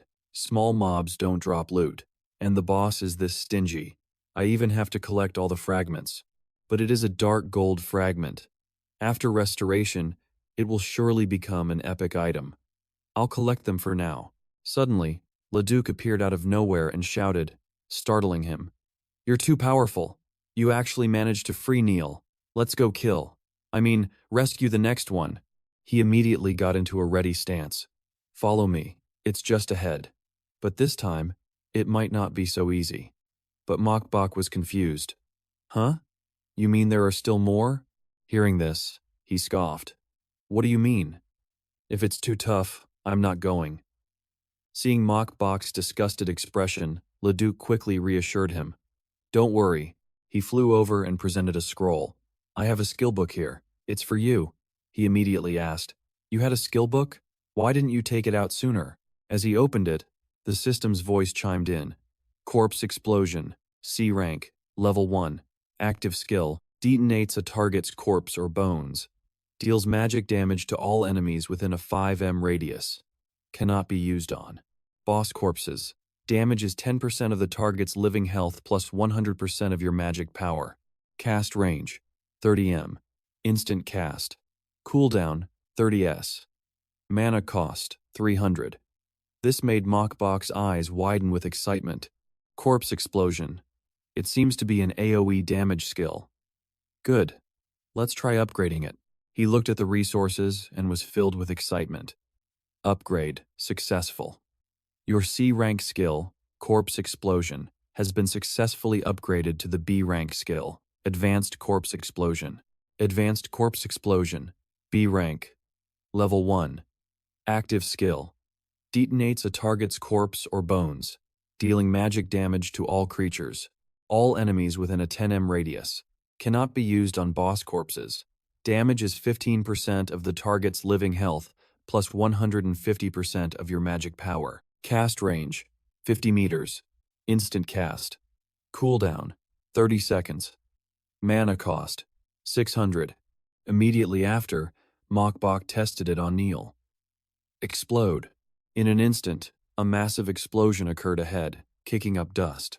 At this moment, he couldn't help but exclaim, "Is it really that powerful? And the range is huge." Beside him, Leduc couldn't hide his excitement. "Bokda, you are the strongest man I've ever seen. You are truly an invincible existence," Mokbok replied. "I don't believe your ghostly words, but I finally have a skill for AoE damage. My grinding speed will definitely increase a lot. Let's go." An hour later, Mokbok was ready to run. "Go." This Forsaken Land map is really huge. His eyes sharpened with a smug look. Including her, that makes exactly 7. The next second, Mokbok used his skill, leaving Walter no time to react. Corpse explosion. He let out a terrified scream. "No, this is impossible. No one can kill the Forgotten. You will pay a heavy price in the end." With a single blow, Walter fell, dropping a fragment. Just as Mokbok bent down to pick it up, that's exactly 7 fragments collected. "Let's see what kind of equipment they make." In the distance, Leduc shouted in panic, "Don't assemble that cursed thing. You'll be corrupted by it." But it was too late. He had already assembled all the fragments. "What nonsense are you talking about now?" Seeing this, he seemed to collapse. "It's over." At this moment, the system chimed continuously. "You have received the legendary item, the Cursed Crown." Hint: restoring the Cursed Crown has changed. The current exploration progress to 50%. Mokbok held the crown and mused. As expected, after the fragments were upgraded, the final item's grade also increased by 1 level. But this 50% exploration means there's still something else here. But Leduc kept warning him, "Bokda, throw it away. Otherwise, you'll be corrupted by death energy. You'll end up just like them, a walking corpse." He lost his patience and ran to shake him. "Bokda, what are you spacing out for? Throw it away." Just then, the system spoke again. "You are being eroded by the death energy from the Cursed Crown." Immediately, both Mokbok and Leduc became alarmed. "What is this? Is there really something scarier? Skeleton squad, defensive stance?" From beneath the ground, streams of magical power surged up. It made him scream in terror. "It's him! It's him!" At this moment, the system chimed again. "The breath of the Cursed Crown has awakened the Lich Franklin, sleeping deep within the Forsaken Land." Leduc warned continuously. "He's the one who cursed us. He's the one who turned this place into the Forsaken Land. Bokda, I beg you, please help me kill this beast, Franklin. I'm willing to trade everything for it." The system panel also appeared. Mayor of Sunset Town, Rotor's Remnant Soul, Special Elite, Soul Form, Level 20. Health, 100, 0/100, 000. Skill, Soul Infusion. Increases the target's main attribute by 20%. Soul Form is immune to physical damage. Rudder has remembered everything. He was once the mayor of Sunset Town. Now, he is the last remaining soul. "It seems this NPC is on my side." He nodded. "All right, I'll help you." While Mokbok was distracted, it suddenly shot into his forehead. "You have accepted the unique hidden quest. Rotor's request. Quest objective: kill the Lich Franklin. Quest reward: unknown. You have received the blessing of soul infusion. Spirit attribute increased by 20%. Leduc cheered. "Thank you. Franklin is terrifyingly strong. I will do my best to fight alongside you." Franklin emerged from the thick magical energy. The Forgotten Franklin, Frost Lich. Level 20. Heavily injured state. Level decreased. Epic Boss. Health, 15,000, 0/15, 0. Magic Power, 48,000. Physical Defense, 5,000. Magic Defense, 8,000. Elemental Resistance, Ice 35%, Shadow 30%, Death 25%. Skills, various shadow and death magic. Before you stands a true lich. Although his soul is heavily injured, he cannot be underestimated. He flew into the air, his magic power blotting out the sky. That pitiful wretch from back then actually survived. I can feel it. The power of the restored crown. Franklin reached out with a raspy voice. The power of the curse. This power. He stretched out his hand. Come to me, my crown. Return to your master. Suddenly, he became panicked. This is impossible. Why does my crown not heed my call? But Mokbok just smirked. Nonsense. It's in my hands. Why would it listen to you? Without hesitation, he put it on his head. I'm wearing it now. How does it look? The system panel appeared. The cursed crown.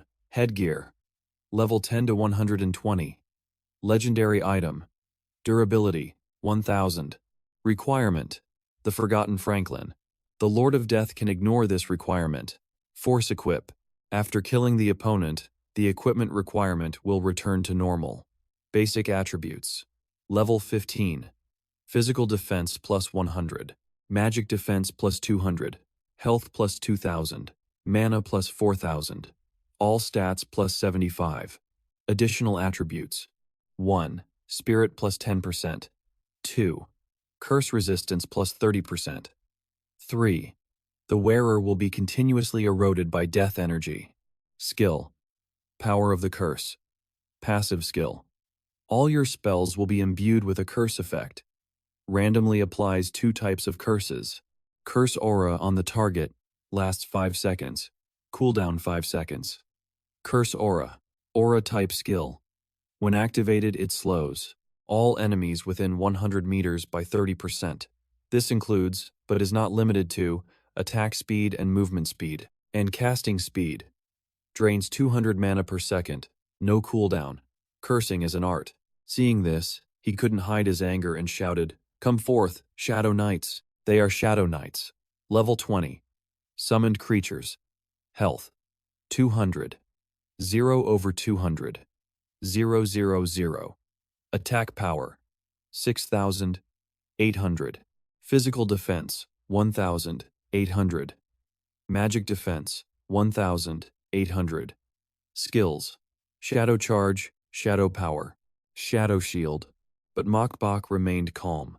An epic boss's legion is much more advanced than a dark gold boss's. Summoning minions? Let's see who has more. Skeleton squad. Charge. Each time the Shadow Knights attacked, his skeleton squad blocked them. The 2 sides clashed relentlessly, kicking up clouds of dust. Not stopping there, Mokbok continued to use his skill, Curse Aura. Large vortexes appeared around him. Annihilate all enemies. 30% slow. Forget riding a horse, even driving a car would feel like a crawl for you. Franklin watched this, gritting his teeth in anger. Damn you. On the other side, Mokbok let out a sinister laugh. Right now, at level 15, 2 legendary items and the Deathly Saints tome have boosted my stats significantly. My stats now compared to when I first arrived here, in the Forsaken Land, have nearly doubled. It's just a shame this cursed crown can't be upgraded. Provoked, he attacked again. Human, you're looking for death. He replied. How could I give you a chance to breathe? Mokbok's eyes gleamed with a smug look. Let me give you a taste of this. At this moment, the system chimed in. Hint, what have you done? You have used Gaze of Death on the Forgotten Franklin. Your life level is determined to be higher than the opponent's. Hint, you have cast a spell, Curse of Agony, on the Forgotten Franklin. Deals shadow damage equal to 100% of your magic power per second for 5 seconds. After being defeated, Franklin still couldn't believe it. This? No, absolutely impossible. His whole body trembled with pain and agitation. Who are you? Mokbok's face darkened.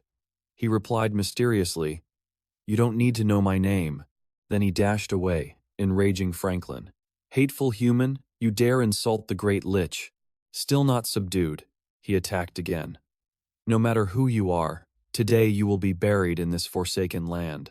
A magic orb surrounded and lifted him above a tornado. The tornado relentlessly swept up everything in its path.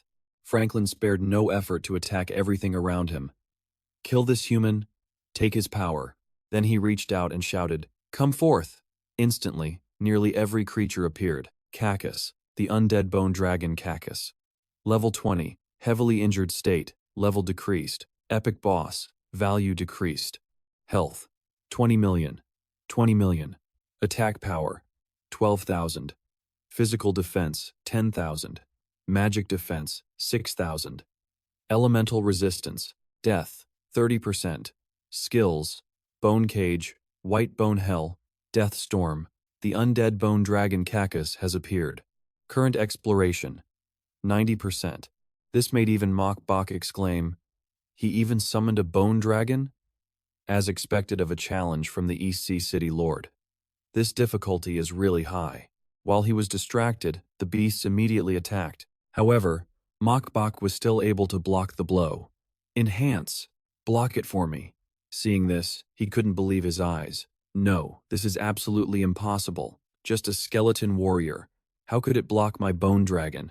At this moment, he was also a bit uneasy. The skeleton warrior's power has increased by 640%, plus the heavy strike, critical hit, and double damage against spirit creatures from the Deathly Saint's tome. It can deal millions of damage. How terrifying. The system chimed continuously. Death absorption feedback.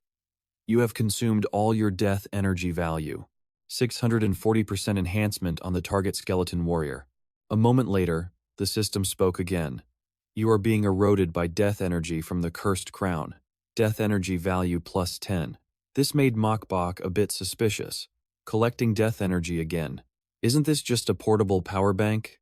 But 2 seconds later, his eyes sharpened dangerously. Next, I'll teach you a lesson. On the other side, Franklin continued to attack madly while cursing. Damn human, this is my cursed crown. Not stopping there, he slammed his staff into the ground and used a skill. Hell of Ice. Franklin directed the power towards Mok Bok, sending him flying. Seeing this, he laughed with satisfaction. After taking a hit from this death ray with your weak human body, you're definitely dead. But when he saw that he was still unharmed, Franklin immediately panicked. No, this is impossible. You've actually learned Life Share. Then, he attacked madly again. Life Share, huh? It's not without its flaws. Franklin raised his staff high, creating a rose made of magic. Death Bloom. Every time a beam of light hit the ground, a beast appeared. Bone Cage. In an instant, Mok Bok was surrounded by them. White Bone Hell. His pupils dilated, sweat pouring down his face. You want to use an AoE skill to break my life share? But very quickly, Mok Bok got into a fighting stance. I'll recall the unenhanced skeletons into the summon space. Let's see how you break it. He quickly calculated, to catch the bandit, first catch the king. I'll deal with him directly. This scene surprised Franklin. Every second that passed, Mok Bok's points were continuously deducted, but he could only grit his teeth. Just a little more, it's almost done. After a while of fighting, he slumped to the ground and shouted, "Hateful human, you've lost." However, Mok Bok was still unscathed. Lost? Are you kidding me? Consume death energy value. Enhance. For me, this made Franklin turn and flee. No! He looked at the creature about to devour him and screamed. This is impossible. But before he could escape, Franklin disintegrated. Then, the system's voice echoed. You have destroyed the body of the forgotten Franklin. Received 70% bonus experience. Plus 12,75 millions EXP. Congratulations to player Bok Da for leveling up to 17. 4D stats plus 1. Skill point plus 1. Free attribute points plus 15. One by one, the beasts vanished as the system announced. Killed level 20 epic boss. Undead bone dragon carcass. Received 70. 10% bonus experience. Plus 25 million EXP. Congratulations to player Bok Da for leveling up to 19. 4D stats plus 1. Skill point plus 1. Free attribute points plus 15. Congratulations, you have become the first player in the Lam Tin region to solo a level 10 boss. Epic. Reward. 9,100 attribute points. 50 skill points. 50 intermediate soul stones. Mok Bok's power was slowly returning. He shot straight to level 19. And even got 50 soul stones. This is awesome. He crushed the fragments in his hand. They all upgraded into high-grade soul stones. I don't have to worry about my lifespan anymore. The system announced the successful upgrade. You have received 50 high-grade life soul stones. High-grade life soul stone, a special item. Absorbing it increases lifespan by 1 year. Mukbak grew stronger by the second. You have absorbed 50 high-grade life soul stones. Lifespan increased by 50 years. His total lifespan was now over 51 years. He was ecstatic. The lifespan crisis was finally solved. Elsewhere, a system announcement echoed. A regional notification. Congratulations to player Bak Da of the Shenlong Empire. He has become the first player too. A special announcement was made. We hope Dongdao players will learn from him. They will receive rich rewards. The kid cheered. He soloed an epic boss and triggered another announcement. Fu Giap was amazed, as expected of the great Bak Da. Looks like I have to stick close to this guy. Beside him, Avi added. A whole night without hearing a Bak Da announcement just felt wrong. Now this feels much better. At that moment, their leader looked around and spoke. Nu Yen, it seems we need to hurry. We need to leave the beginner village. Let's go meet this Bak Da. Nu Yen smirked confidently. He's certainly interesting. He's a little impressive. But as long as he's a man, whether he's Bak Da or Tumuk Bak, he will kneel before me. Just then, Mukbak's eyes lit up. He saw something. A necklace appeared with a system chime. You have obtained the special epic item, Dragon Skull Necklace. Dragon Skull Necklace. An epic grade special item. Use this item to receive an epic grade mount. The Undead Bone Dragon. Seeing this, he was incredibly hyped. This Dragon Skull Necklace is insane. With this, I can finally get a mount. So, if I upgrade this a little, wouldn't that mean? The system chimed again. Upgrade successful. You have obtained the special legendary item. Horn of the Icebone. Horn of the Icebone. A legendary grade special item. Blow this horn and you will receive a legendary mount. The Icebone Dragon. Mukbak couldn't stop marveling. This is way too awesome. He then tried blowing the horn. Every sound it made pulsed with magical energy. Mukbak was surprised himself. The aura of death is so thick. Suddenly, a creature appeared with a roar. Foolish human. The Icebone Dragon emerged from a portal. You summoned me? You're this weak? But then, it froze. It couldn't move. Mukbak was confused. It was the punishment of purifying light. Mukbak stumbled backward and yelled, Purifying light, don't you dare touch me. But the Icebone Dragon suddenly became docile. Master, it knelt before him in submission. I am willing to be your mount. The system chimed again, activating mount space. It is now your mount.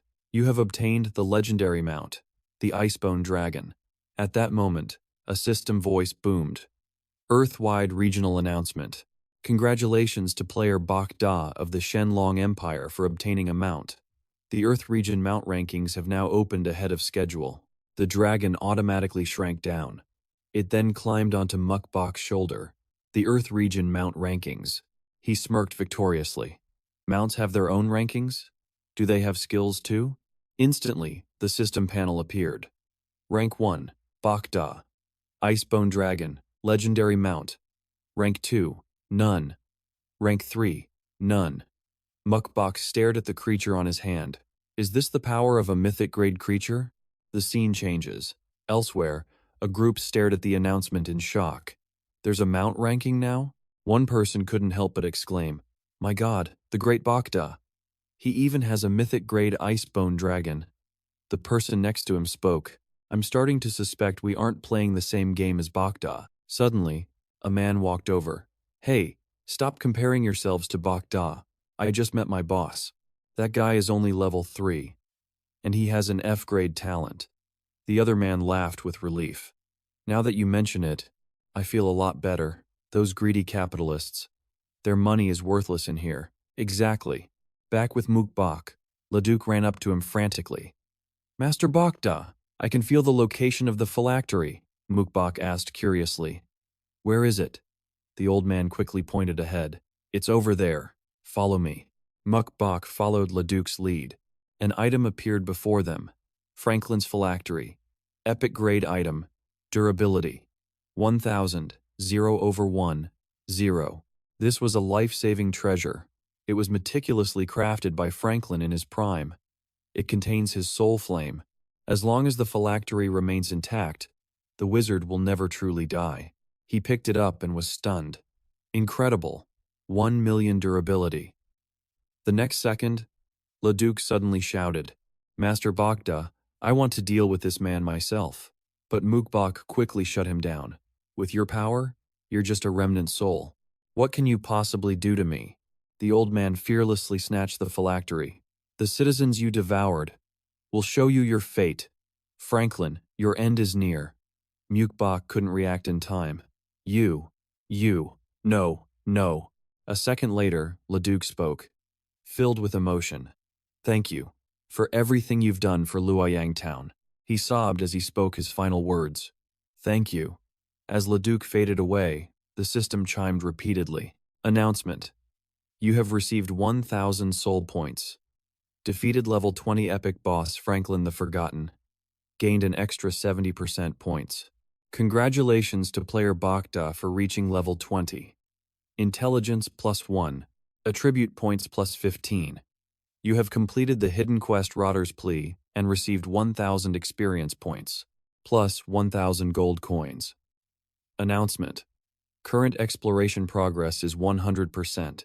You have completed the epic grade quest, 2 Do Cook's Trial. Please return to Donghai City and find Tudo Cook to receive your reward. You received 1,200 gold coins. You received an attribute gem, level 5 x 20. You have received the epic material, 1,000-year ice crystal x 10. You have received 124 primary life soul stones. Mukbak spoke. The mission is complete. I've also hit level 20. Let's go. A moment later, Mukbak stepped out of the portal. He was in the Donghai City teleportation plaza. He laughed in satisfaction. There were no other players here yet. It seemed none of them had even reached level 10. Mukbak looked at the icebone dragon on his shoulder. If that's the case, then I'll test out my new mount first. He then yelled to summon it. Come forth, icebone dragon. As the dragon returned to its original form, Mukbak spoke. Let's go find Tudo Cook and turn in this quest. He stood majestically on its back as it took to the skies. Everywhere the icebone dragon flew, people stared in awe. Tudo stood watching from a distance. This kid far exceeds my data. Soon after, Mukbak arrived. City Lord, I. Immediately, Tudo waved his hand. Tell your little guy to shrink. He turned his back, his voice cold. This old man can't stand its torment. He then led Mukbak inside. It seems your class is not just a simple lord class. Hearing this, Mukbak was a bit confused. What do you mean? As soon as he sat down, he asked bluntly. The lord class has different types, Tudo replied. On that point, I'm not entirely sure. But since you passed the test, I will naturally answer some of your questions. Just then, the system voice chimed. You have completed the epic grade quest Tudo Cook's Trial. Mukbak thought to himself, that's great. The level is high, but there's no quest reward. Then, Tudo held out his hand and explained. In the game of Myriad Worlds, classes are also divided into grades. 1. Normal classes. 2. Hidden classes and high-level hidden classes. 3. Unique hidden classes. 4. Specialized hidden classes. Your Death Lord is the highest tier specialized hidden class. Normally, you can't reach this level at this stage, because at level 29 is when you get your first breakthrough opportunity. This is the part I find most confusing. Hearing this, Mukbak thought to himself, in short, I can't tell him I used the system to level up to this point. The old man warned him again, but don't get too happy just yet. The stronger the class, the harder the breakthrough. Mukbak's gaze turned serious. I hope the city lord can enlighten me. Tudo added, for the Death Lord class. If you want to advance, you must experience a certain number of deaths. He then explained in detail. In the near future, a great war will surely break out in the God-forbidden land, Shenlong Domain. This will serve to protect the entire Shenlong Empire. You must go to the frontline nations. Conquer this land. Only then can the human race truly enter the myriad worlds. Hearing this, Mukbak was a little confused. but the national borders haven't opened yet. Understanding his concern, Tudo quickly gave him instructions. Find this person, then give him this letter. He will allow you to cross the border. As soon as he picked up the picture, Mukbok recognized him. This is Hoai Jian. At that moment, the system chimed again. Announcement. You have made a pact with the Shenlong domain. In the future, you can only stay in other frontline nations. If you violate this pact, you will pay a price. You will be hunted by the Shenlong domain. If the Shenlong Empire unifies the God-forbidden land, this pact will become void. The old man stood up to get something. When you reach the third stage, I advise you to join the Shenlong domain. Also, I have this for you. Tudu handed it to him. With this, you can move freely in Donghai City without being stopped.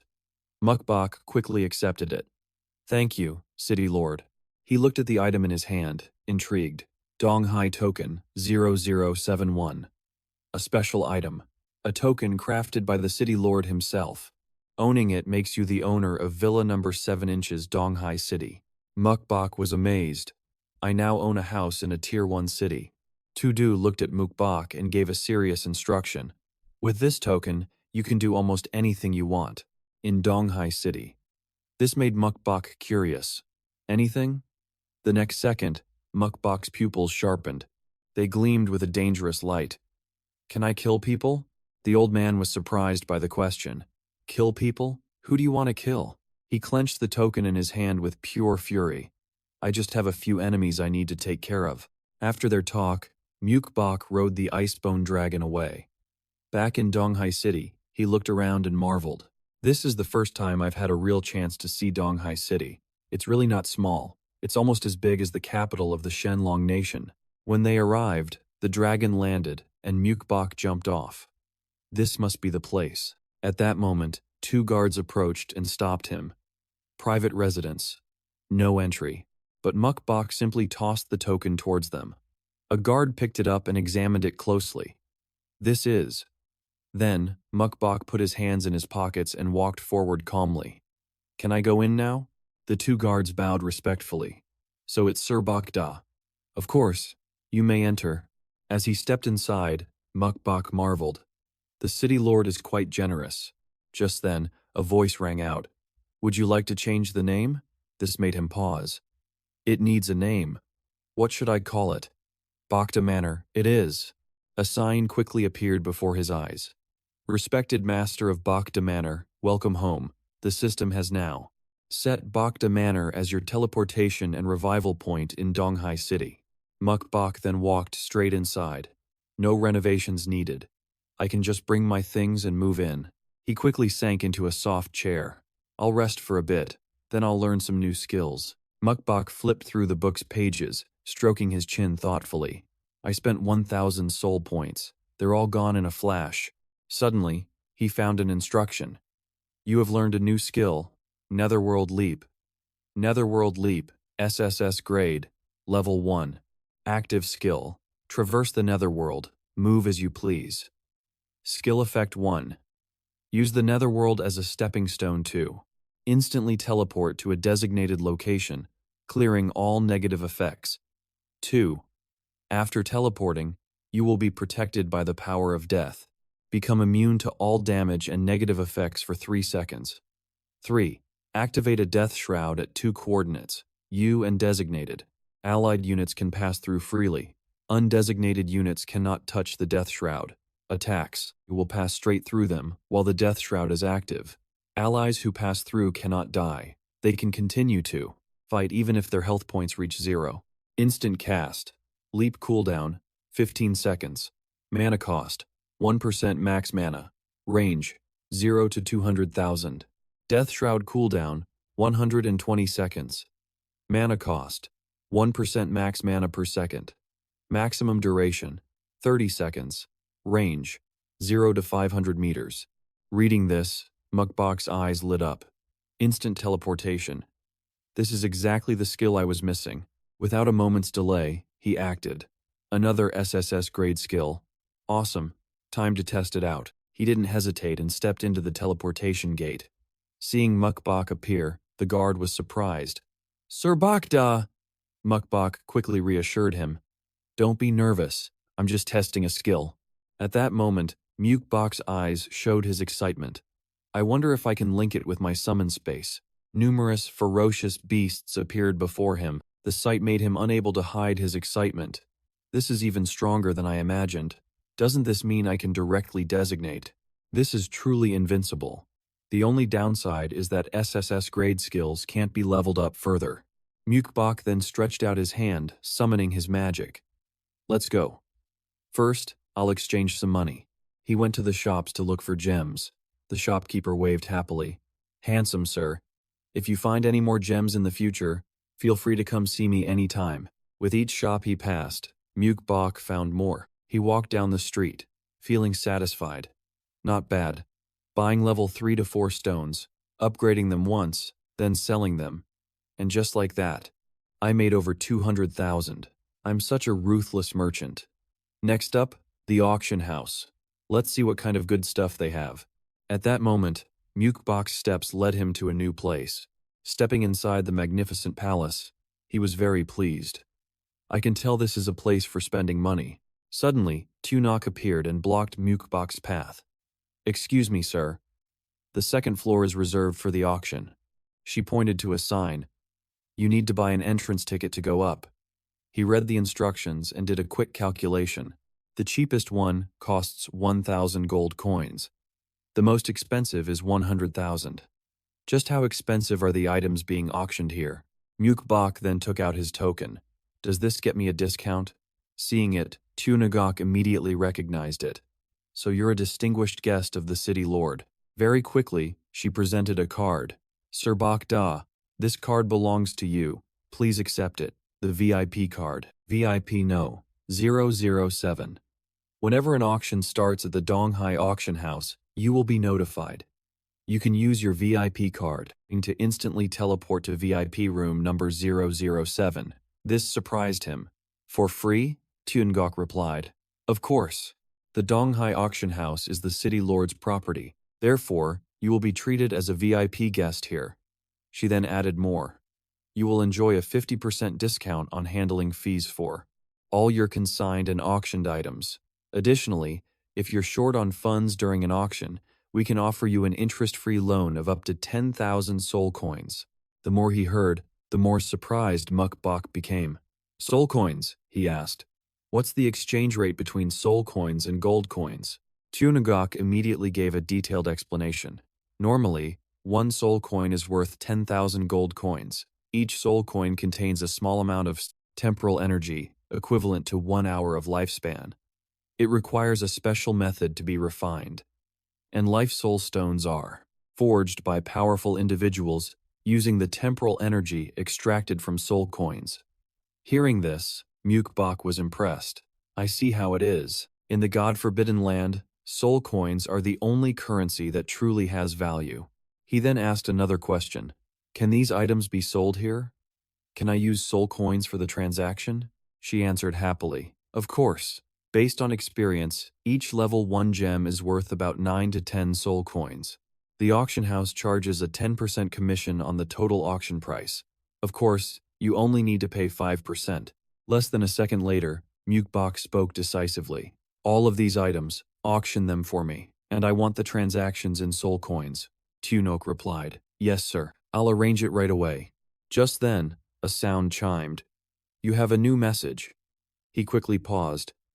A new message? Outside, a group of people was stepping out of a teleportation gate. Hoa Duong looked around with excitement. This is Donghai City. Where do we go to meet Sir Bokda? Suddenly, Avi shouted as the icebone dragon flew past. Look, it's an icebone dragon. He also recognized it quickly. Awesome. Donghai City even has an icebone dragon. Fong Diep looked at their stunned faces and asked, Have you all forgotten what Bokda's mount is? Hoa Duong asked subconsciously. When will we get a powerful mount like that? Just then, Mukbok jumped down from the dragon's back. Not bad. You leveled up even faster than I expected, Fujiap. We have to thank you, Brother Bokda, for selling us the equipment. She then tossed a bag of money to him. Brother Bokda, please forgive me. I'm only now able to pay back the rest of the money. Mukbok replied politely. It's no problem. Feel free to explore Donghai City. I'll be going now. Suddenly, he paused as Fujiap spoke up. Brother Bakta, wait. She took out a scroll. I think you might be interested in this. Fujiap thought to herself. An SSS-grade talent truly can't be underestimated. To think that Money Tree could produce something this good. Inside the scroll was an instruction. Fate's parchment. Epic-grade item. After using it, you will have one chance to flip a lucky coin. Seeing this, Mukbok smirked with interest. From a gambler's perspective, what's the difference between this and a 100% chance? Is there really any difference? He asked bluntly. How much? But Fujiab just shook her head and refused. It's not for sale. She pointed at Mukbok and made a proposal. Brother Bakta, I have no other intentions. I just want to use this opportunity to form a deeper cooperation with you. He was willing to talk. Go on, what kind of deeper cooperation? While they were discussing, Hoendu stepped out of the teleportation gate. You guys actually chose to come to Donghai City first.